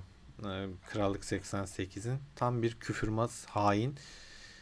Savaştayız. İstanbul'da deprem oldu biliyorsunuz bu arada. Herkes de çok geçmiş olsun. O gün dedik yani deprem oldu. Savaşa biraz ara verelim. Yok diyor işte, umurumuzda değil. Ne yaparsanız yapın bilmem ne falan. Yani hani oyun lan bu. Oyun. Altı üstü oyun oynuyorsun yani. Neyin kafası bu ya da neyin kini?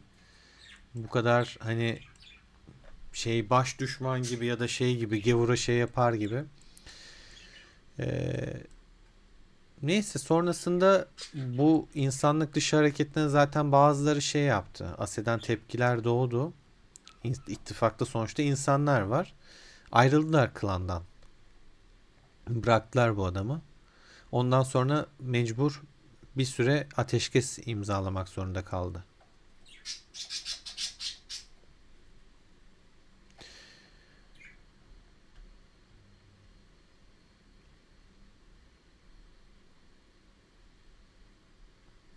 Abi mızrakçıların en sevdiğim yanı, üstüne ne kadar çok saldıran varsa o kadar güçleniyorlar. Aşırı dayanıklılar. Özellikle içtimalarda. Ya ölmek bilmiyor vicdansızlar. Gerçekten ölmek bilmiyorlar ya. Yani oyunun başında aldığım en güzel karar herhalde Richard çarkına girip Richard almak olmuş olabilir. En kötü karar da herhalde Leonidas almak olabilir. Leonidas yerine Mulan alınabilirdi. O zaman bir tane de okçu ekibim olurdu. Ha, Süleyman da güzel de işte yüzüğü yok adamın yani. Yüzüğünü kasamam o kadar. Bu bozuk karakter. Şimdi ne yapacağım? Süleyman yerine Ramses alacağım validen. Şuradan 100 kafa Ramses gelecek. Süleyman boşa düşecek. Ne oldu bizim 5 yıldız Süleyman? Heba oldu. Emekler çöpe gitti. Yani ya şu oyunun şuna bir çare bulması lazım. Şu yıldızları geri verin ya. Ya da işte ilk Süleyman kompu kasarken arkadaşlar tabii ki hani Charlemagne'den eser yok o zamanlar. Ne yaptım yanına? Şey kasıyordum. Neydi bu kızın adı ya? Kraliçe sende yok. Ne oldu bu kadar kafamızda? Çöpe gitti. 3 yıldızın bir tık üstü. Yani yazık, günah be. Hiçbir işime yaramıyor şimdi. Çöp, sıfırladım işte zaten en sonki etkinlikte. Ne yapacağım ben bu sende yoku? Ne yapacağım abi sende yoku? RAM çöp zaten, kullanmıyorum. Yani benim için çöp bu arada. O kullananlar için bir şey diyemem. Beşli komplarda balinaların işine yarar. Ama Sezar önde daha çok beğeniyorum. Barbaros patladı, o patladı, bu patladı. Yani oyunun bir şeyler yapması lazım şuna ya. Gerçekten hani hepimiz adına şuna bir şeyler yapmamız lazım.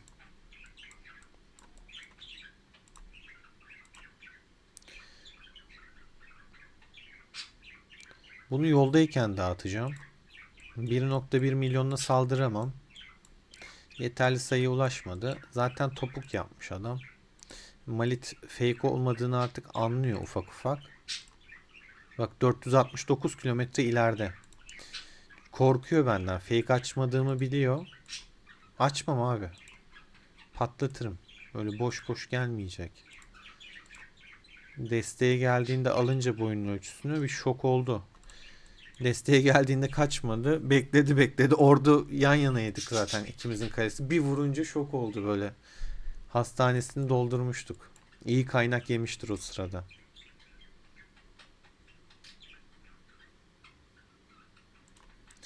Bizi Daniel'da bir tedirgin olmuş. Mitinge devam ediyorsun diyor da. Son saniyelerde geri gelse bozardım takibimde. Mesela bazı arkadaşlar açıp takip etmiyor. Rally şey önemli bir faktör arkadaşlar. Rally kaptanı olabilmek için gerçekten sürekli aktif olmanız gerekiyor ve takip etmeniz lazım. Saniyelerde çok önemli. O adama takviye geliyor mu, destek geliyor mu, uyanık mı, bunlara bakmak, kontrol etmek gerekiyor. Yeri geldiğinde böyle son saniyelerde bozmak zorunda kalabiliyorsun. Aleykümselam Sercan, hoş geldin. Sercan da bilir. Yani geceleri çok kale sıfırladık. Sercan hızını alamadı. Sonra Beşli ordusuyla tekrar adamın içinden geçti öyle. Çok hıncını atmışlığı var Sercan'ın da. Ya server öldü ya. Kıyım yaptık. Ya böyle zevkli bir şekilde anlatıyorum kale sıfırlamalarımı ama üzücü bir şey yani. Birinin emeğini yok ediyorsun. Ama savaş oyunu, ben mi ona dedim rakip ol ya da işte gel kalemin dibine kaleni götür. Yapacak bir şey yok. Ne yapalım? Ayrılsınlar. Ase'den ayrılın arkadaşlar. Cevap çok basit. Çözüm çok basit. Ase'den çıkıyorsunuz. Bu kadar.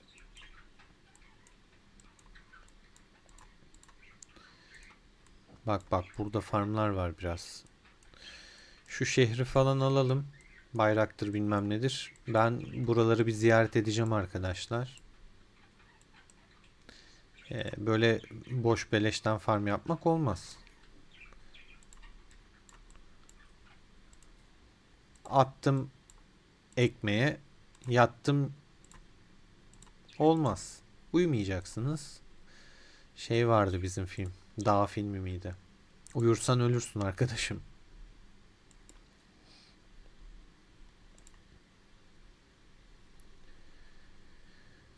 Şu şehri de alalım arkadaşlar.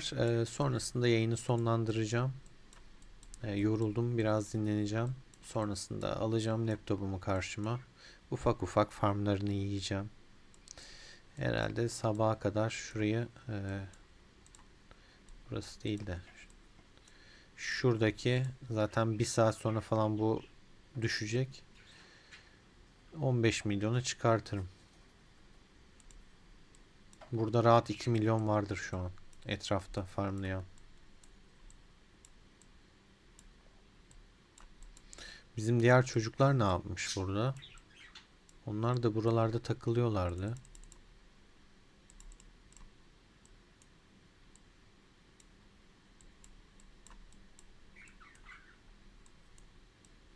WoW ekibi. Yani buradan sesleniyorum sevgili Ganu. Tabiye atmışın.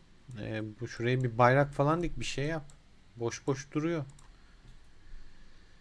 Yani bir işe yaramayacaksa ne yapıyorsun oralarda?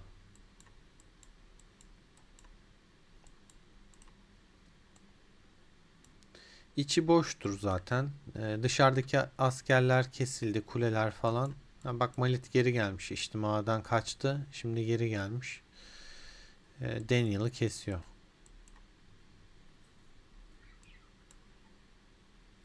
Çocuklar da izliyor.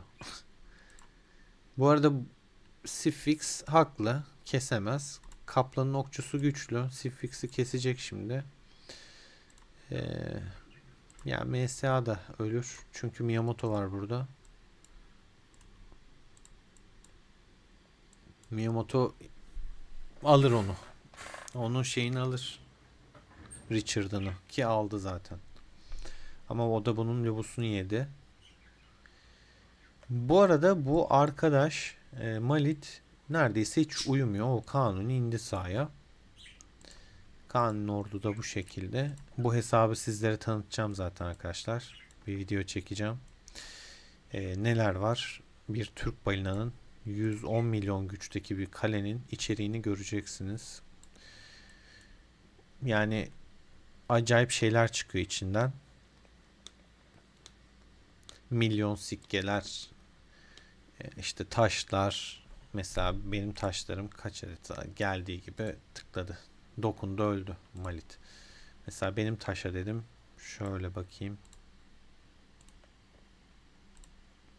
39 mitolojik, 66 efsanevi diyelim. Diğerlerini saymaya çok gerek yok. Adamın bir açıyorsun. İşte burada mitolojik bir, mitolojik 2 bilmem kaç. Tabi adetleri de çok fazla oluyor. Ben size onun hesabını tanıtacağım. Göstereceğim. Kısmetse bu hafta yaparım ya. Bu hafta inşallah bir araya geliriz onunla. O zaman bir video çekerim. Sizlere gösteririm. Aklınıza takılan soru varsa söyleyin bu arada. Hani onu canlı yayın açmayabilirim çünkü. Aklınıza takılan soru olursa şimdiden söyleyebilirsiniz. Ona göre ona da bakarız. Belki canlı yayında açarım. Bilmiyorum. O anki durumuma bağlı. Müsaitliğime. 110 milyonluk bir hesap işte. Milyonlar yatırılmış bir hesap. Sadece Arthur tek başına 3 milyon mu ne düşün. Onun üstüne ne kadar para koymak gerekiyor. Arthur zaten biraz şey, bu oyunun işin şovu. Ve bence oyun ileride Arthur gibi yine bir tane böyle şov yapabileceğin, hani hava atabileceğin bir kahraman getirecek. Yine böyle mitolojik karakterlerden bir tane seçer. Oyunun da para ihtiyacı var. Parası olanın da bunu göstermeye ihtiyacı var. Birbirlerini karşılarlar. O şekilde bir gösterme yapılabilir. Şuraya bak, 14 tane kudret taşı var. Hepsi işlenmiş. Boşta yok. Bütün kompların kudret olması kötü bu konuda. Ben mesela işte Süleyman'ı o yüzden ince eleyip sık dokuyarak seçmiştim, okçu. Hani dedim en azından Richard'ı bu kompa taktığım taşların dışındaki taşlar bunların işine yarıyor. Becerileri de daha farklı. İşe yarayan taşlar da farklı. Ve strateji hasarı çıkartan bir komp. Bu da kudret hasarı çıkartan, savunma yapan için de ters köşe olur diye o kadar inceledim, sık dokudum. Sonra bir geldi Süleyman. O adam hasar çıkmıyor. O adam bizi üzüyor. Adam bizi yıpratıyor. Fenerbahçe bugün nasıl yıprattıysa beni, Süleyman da beni bir aydır öyle yıpratıyor.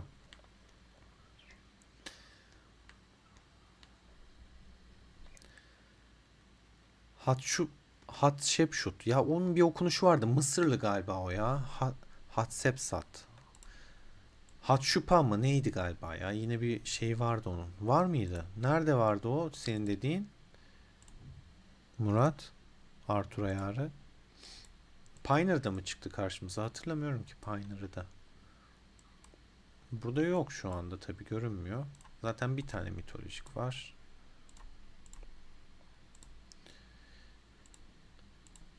Nerede çıkmıştı karşımıza o? Sanki öyle bir şey vardı. Doğru diyorsun.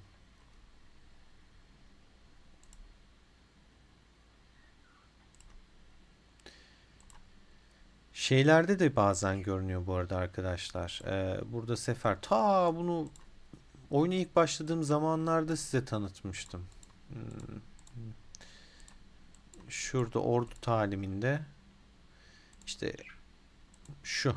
Bak, buldum yine. Hatshepsut. Evet.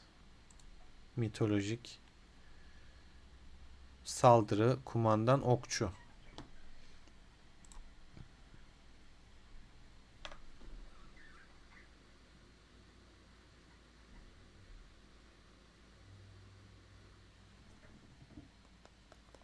Aynen ordu taliminde çıktı yine. Ne zaman getirir oyun Allah bilir. Ama mutlaka getirecektir. Yani şu Arthur'u biraz daha satsın, pazarlamasını yapsın ondan sonra. Çünkü hala Arthur alan çok az insan var.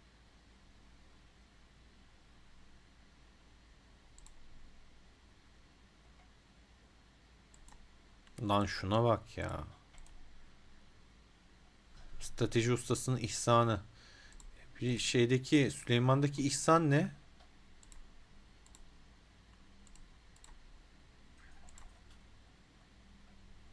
İlham gelişi.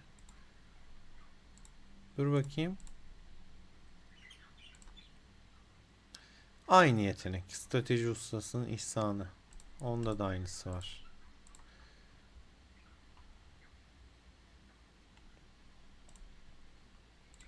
Bunu daha kolay kolay getirmezler ya. Arthur bir satılsın da ondan sonra gelecektir.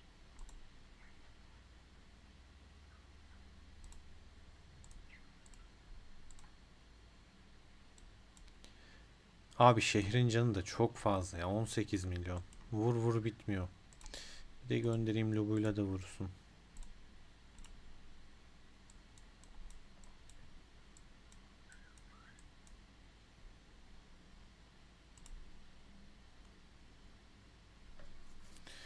Vallahi Murat doğru diyorsun, VIP 18. Oho, gidecekti VIP 18'e, göreceğiz. Şuraya bak.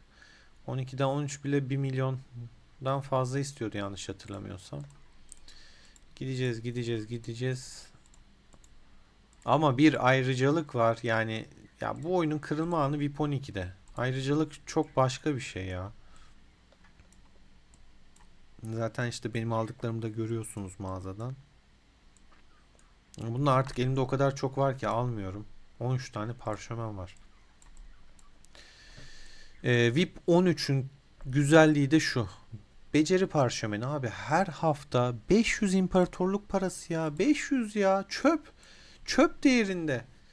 10K'ya 20 tane parşömen alıyorsun. Adam sana bunu 20 tanesini 450 liradan aşağı getirmiyor ya.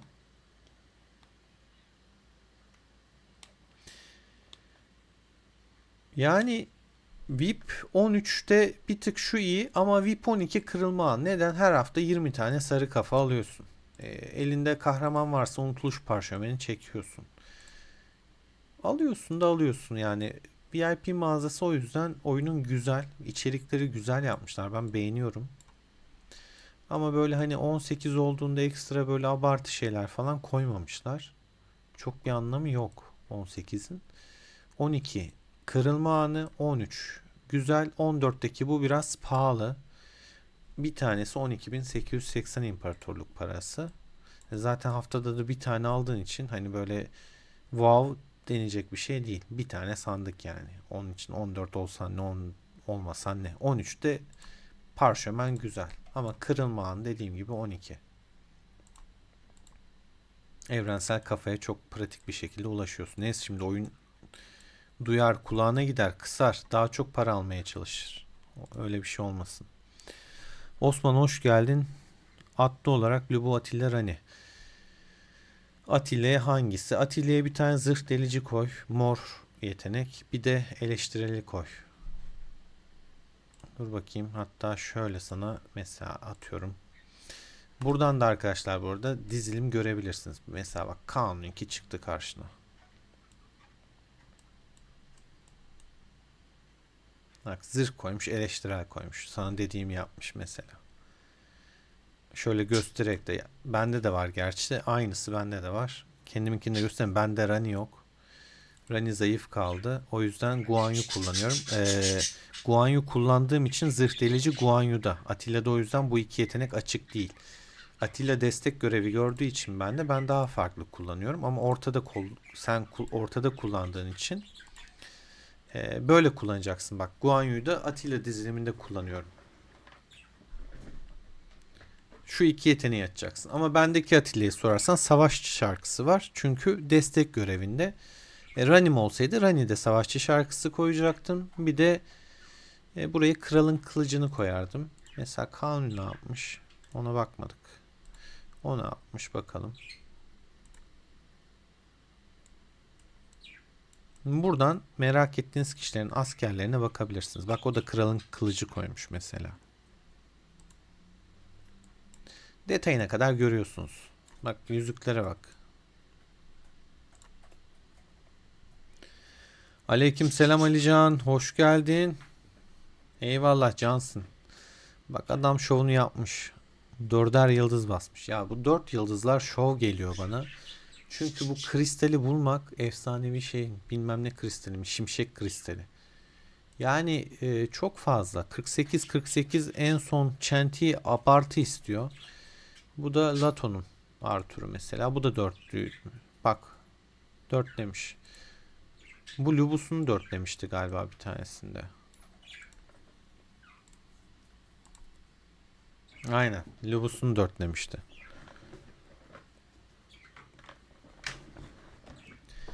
Mesela taşları falan mitolojinin üst seviyesi işte. Bak saldırı mesela 3.05 bak 4.6 aynı taş ama verdiği buff daha fazla.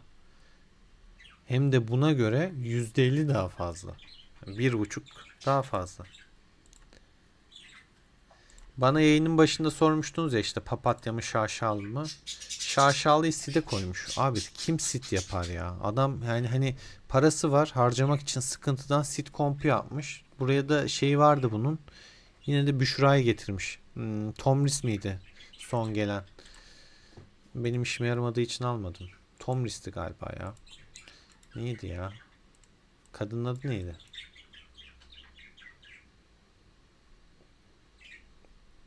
Tomris'ti galiba. Denedi yani tutmadı. Hatta ben size rapor göstermiştim daha önceki videolarda. Var mı elimde onun raporu bakayım. Silmiş olabilirim.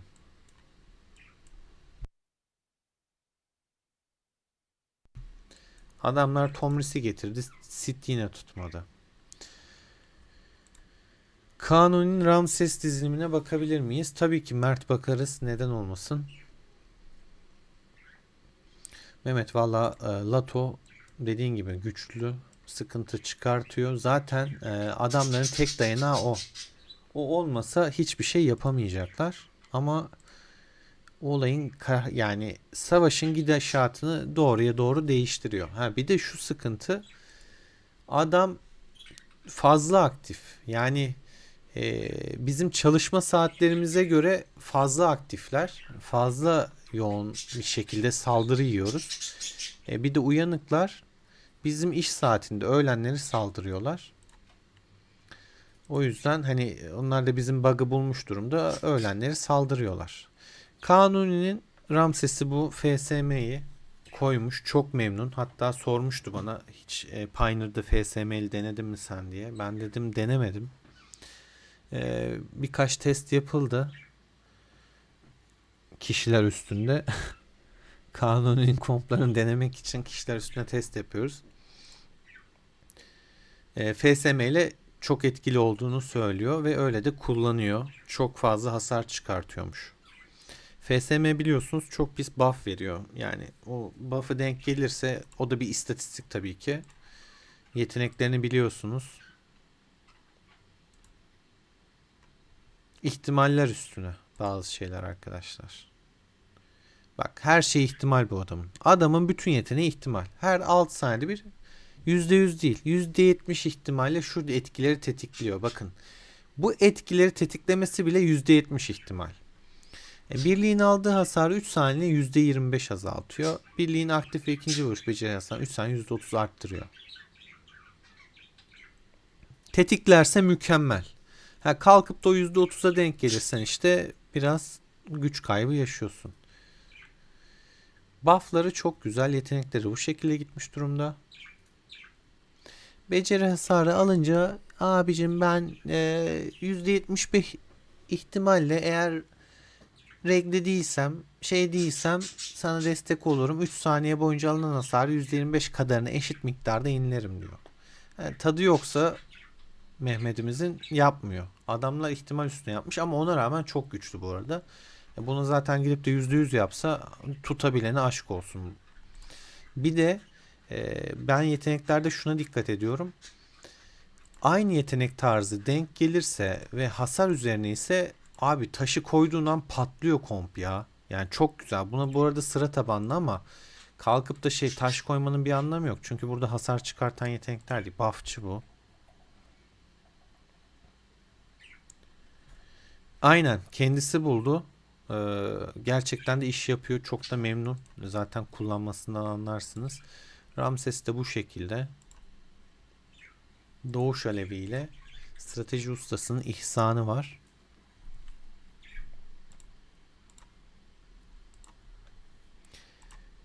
Yüzük olarak aslan yüzüğü 30 seviye basmış. Kendisi de bu arada çok fazla araştırma yapıyor. Hani rastgele yapmıyor. Bayağı deniyor, araştırıyor. Ona göre bulup da kullanıyor. Bak mesela taşı seviyesi yüksek. Kudret taşının seviyesi yüksek.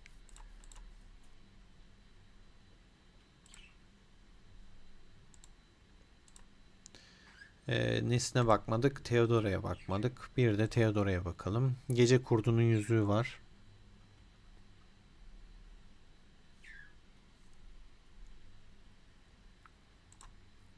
...20 seviye. Yeteneklerde de savaş taktiğiyle ölümsüz orduyu kullanmış. Teçhizatlar bu şekilde. Memnun. Güzel. Bilginiz olsun arkadaşlar. Vay anasını hala siyah sancaklı tutan var eline. Abi yıl olmuş 2030. Siyah sancaklı açılıyor. Ben hayretler içindeyim. Biz 4. sezonu hesaplayacağız. Adam 1. sezonun başında verdiği sancak tutuyor. İttifak lideri bu arada NSC'nin. Kendisine de sevgiler. Siyah sancakları mezara götürmeden önce kullandığı için de teşekkür ederiz.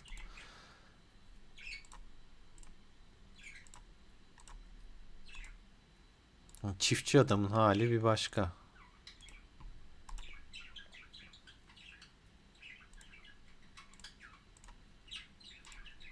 Bir yandan şunları keselim.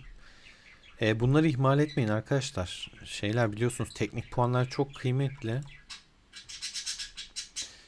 Bu arada hani zaten dediğim gibi bu hafta içi yapmaya çalışacağım. Kanuni'nin teknik puanlarda aldığı yol çok fazla şaşırtacak bir yere kadar gitmiş durumda işin gerçeği. Ya hadi onu yapmayayım. Onun kalesini gösterirken paylaşırım sizlerle. Yani 110 milyon güçte zaten tahmin ediyorsunuzdur. Mesela hani ben 50 milyon güçteyim. Bende bu kadar güç varken 2 katımdan fazla ne yapmış olabilir diye düşünecek olursanız arkadaşlar restorasyonda nerelere gittiğini beraber bu hafta bakarız. Tahminlerinizi alırım. Bendeki mesela sadece sol tarafta şuraya kadar gelebildim. Sağ zaten daha yok. Onda sizce nereye kadar gelmiştir?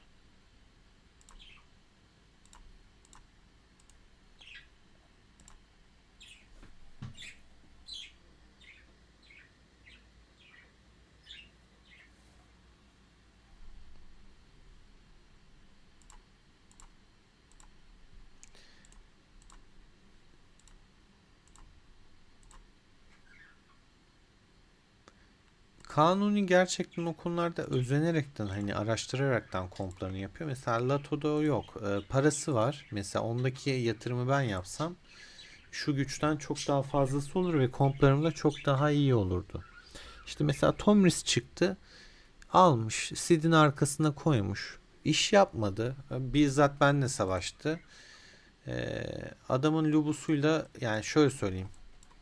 Normalde o kompun benim mızrak ne kadar antisi olsa da süvarisinin o güçtekinin bana belli bir hasar vermesi lazım. Yani üstün çıkması lazım. Çünkü işte araştırması daha üstün, e, taşları daha üstün, ne bileyim işte temaları daha üstün. Yani buff'ları çok daha üstün. Benim mızraklı 10 milyon güçte, onunki nereden baksan 12-13 milyon güçte vardır. Rahat vardır. Ki hatta ben onunla savaşırken benim mızrak 8,5 milyon güçteydi. Kafa kafaya çıktık CD ile. Yani 5 yıldızlı her şey. Kafa kafaya çıktık. Eski videolarda var. Hangisinde vardı hatırlamıyorum ama 2-3 önceki videoda vardı arkadaşlar. Bilginiz olsun merak edenler için. Raporunu silmişim. Abi bu şehirde bir bitmedi gitti be. Yani çevirdik şurayı, bak bak geniş açıdan alayım. Bak etrafına böyle halay çekiyoruz. Sarmışız bak, daha da geliyor buradan. Halay çekiyoruz, yok. Alamadık bir türlü.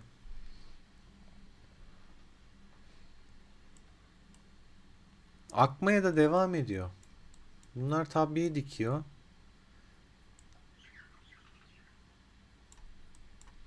88 çok karışık arkadaşlar. Gördüğünüz gibi karman çorman bir haldeyiz. Savaş çılgınlar gibi devam ediyor. Çok güzel bak. Paşa da gitmiş oraya. Bak abi, farmları bırakmayın, işte bu ya. Ya görmek istediğim manzara, aktiflik bu. Keseceksin abi. Yaptırmayacağım bu adama farm falan. Ben de gideceğim birazdan zaten. Şu şehri alalım. Bir tane bayrak dikelim. Bayrak yıkalım. Kale sıfırlayamayacağız. Etrafta kale bırakmıyorlar artık. Sıfırlama videolarını biraz özleyeceksiniz maalesef. Ha bak, şu adamı sıfırlayabiliriz ha. Bunun 1,5 milyon askeri var içeride. Malita aktif olmadığı an şuna girmek istiyorum ben. Ergün hoş geldin. Teşekkür ediyorum. Şurada 1,5 milyon T7 var içinde arkadaşlar. Ben bu adamı sıfırlamak istiyorum, işin gerçeği. Savaşlarda biraz pasif kalıyor bu aralar ama çok güzel olur. Buna gözetli atsak 1 dakika 28 saniye. Aa, gitsin hadi bakalım. Bak bu olur. Kaç aktifiz? Onu en az 2,3 milyon içtima çıkmamız lazım. Yoksa çok kayıp veririz. Bakayım. 31 aktifiz. Hey yavrum, hey be. Tamam. Güzel bir kale sıfırlama videosu gelebilir arkadaşlar size.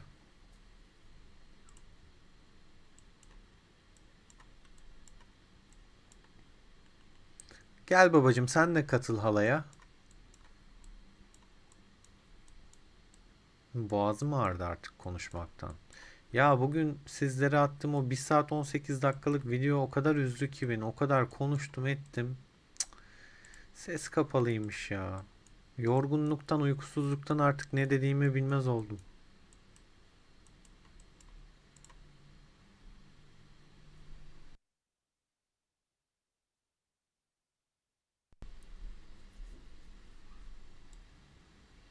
Bunu dünya üzerinden söylemen de kurulur. Çok güzel ya. Kabilelere saldır. Saldırıyoruz kral. Saldırıyoruz. Hadi buradan ifşalayalım fonumuzda. 120k bir bayraklık fonumuz var.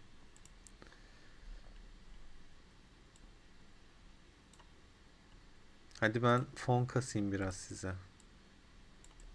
1,2 milyona düşmüş savaşlardan. Hiç kaynağı yok. Askeri azalmış. 300k asker kaybetmiş. 3 ya da 4 gün önce 1,5 milyondu bu arada. Sıfırlayacaktık, sonra desteklediler bunu. Kaçtı elimizden. Şu anki kralı da mesela sıfırlayacaktım. Bir tane ilk ihtimalle vurdum. Herif yataktan nasıl fırladıysa artık hemen uyandı. Bu 666 lavu kalesini desteklemeye geldiler ama desteği de vurdum. Artık gerçekten nasıl uyandırdılar, kaç kere aradılar telefonu, ne yaptılar, ne ettiler bilmiyorum. Kendisi şu olur. Yataktan fırladı ulan, ışınlana ışınlana benim kalenin, yani ben zaten içtima açan vuran benim. Benim kalenin iki yanına ışınlandı heyecandan. Bu arada tabii ki normalden daha güçsüzüz arkadaşlar. Çünkü işte debufflar yedik. Mesela ben asi ilan edildim. Birlik canım %2,5 daha az. Kanuni'nin savunması daha az. Acı Baba'nın saldırısı savunması düşük. No Mercy'de eğitimiz toplaması düşük falan. Manifestonun inşaat araştırması düşük. Yani debufflıyız bir de. Öyle savaşıyoruz. Ya vallahi Mert, zevk çıkıyor da krallıktaki, yani hani çok maddi durumu yerinde olmayan ya da bedava oyuncular oyuna veda ediyor. Ölüyorlar çünkü kaleleri sıfırlanıyor. Mesela biz ittifakı kapattık. O sırada hatta şöyle bakayım. Nifailus'a gidelim. Neilos ya. Nifailos ne, bizim şeyin liderin adıydı o şu anki. Neredeydik? Hangi alandı? Şuralarda bir yerdeydi.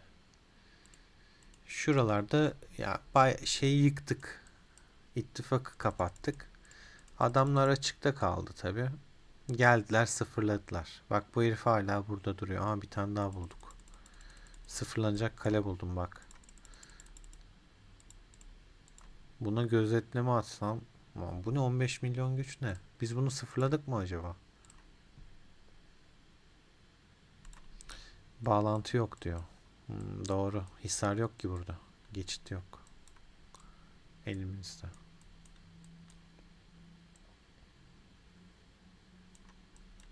Şurayı almak lazım. Ona da bayrak dikmek lazım falan filan, ya da tabi atacağım.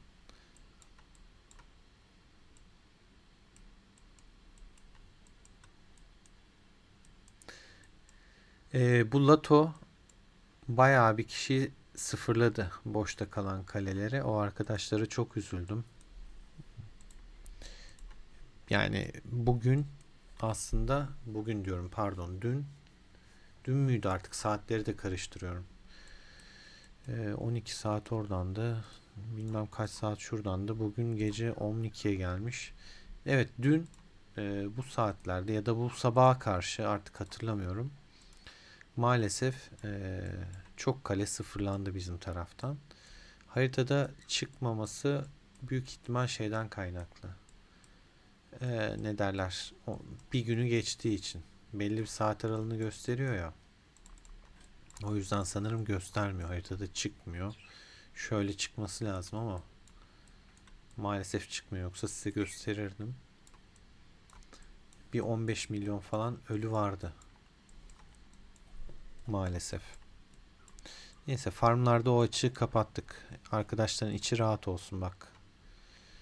Nerede farmlar? Burada farmlar. Daha da millet devam ediyor burada. Daha da artar. Yani 15 milyon da buradan yemişiz.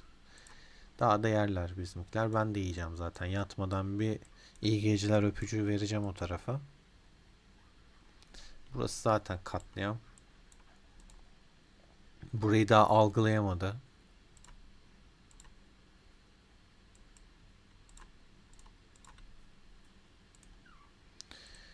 Arkadaşlar çok vaktinizi almayayım. Ben de yorgunum. Konuşmaktan da yoruldum. İşin gerçeği. Bu artık çünkü ikinci şeyim bugünkü. Hepinizi seviyorum. Gelip dinlediğiniz, izlediğiniz için de teşekkür ederim. Gözlerinize sağlık. Yorum atanlar, buradan mesaj paylaşanlar, bilgi paylaşanların ellerine de sağlık ayrıyetten. Beni dinlediğiniz için teşekkür ediyorum arkadaşlar. Abone olmayan varsa kanala abone olursa sevinirim. Destekleriniz kıymetli, her zaman söylüyorum. Seviliyorsunuz. Kendinize çok iyi bakın.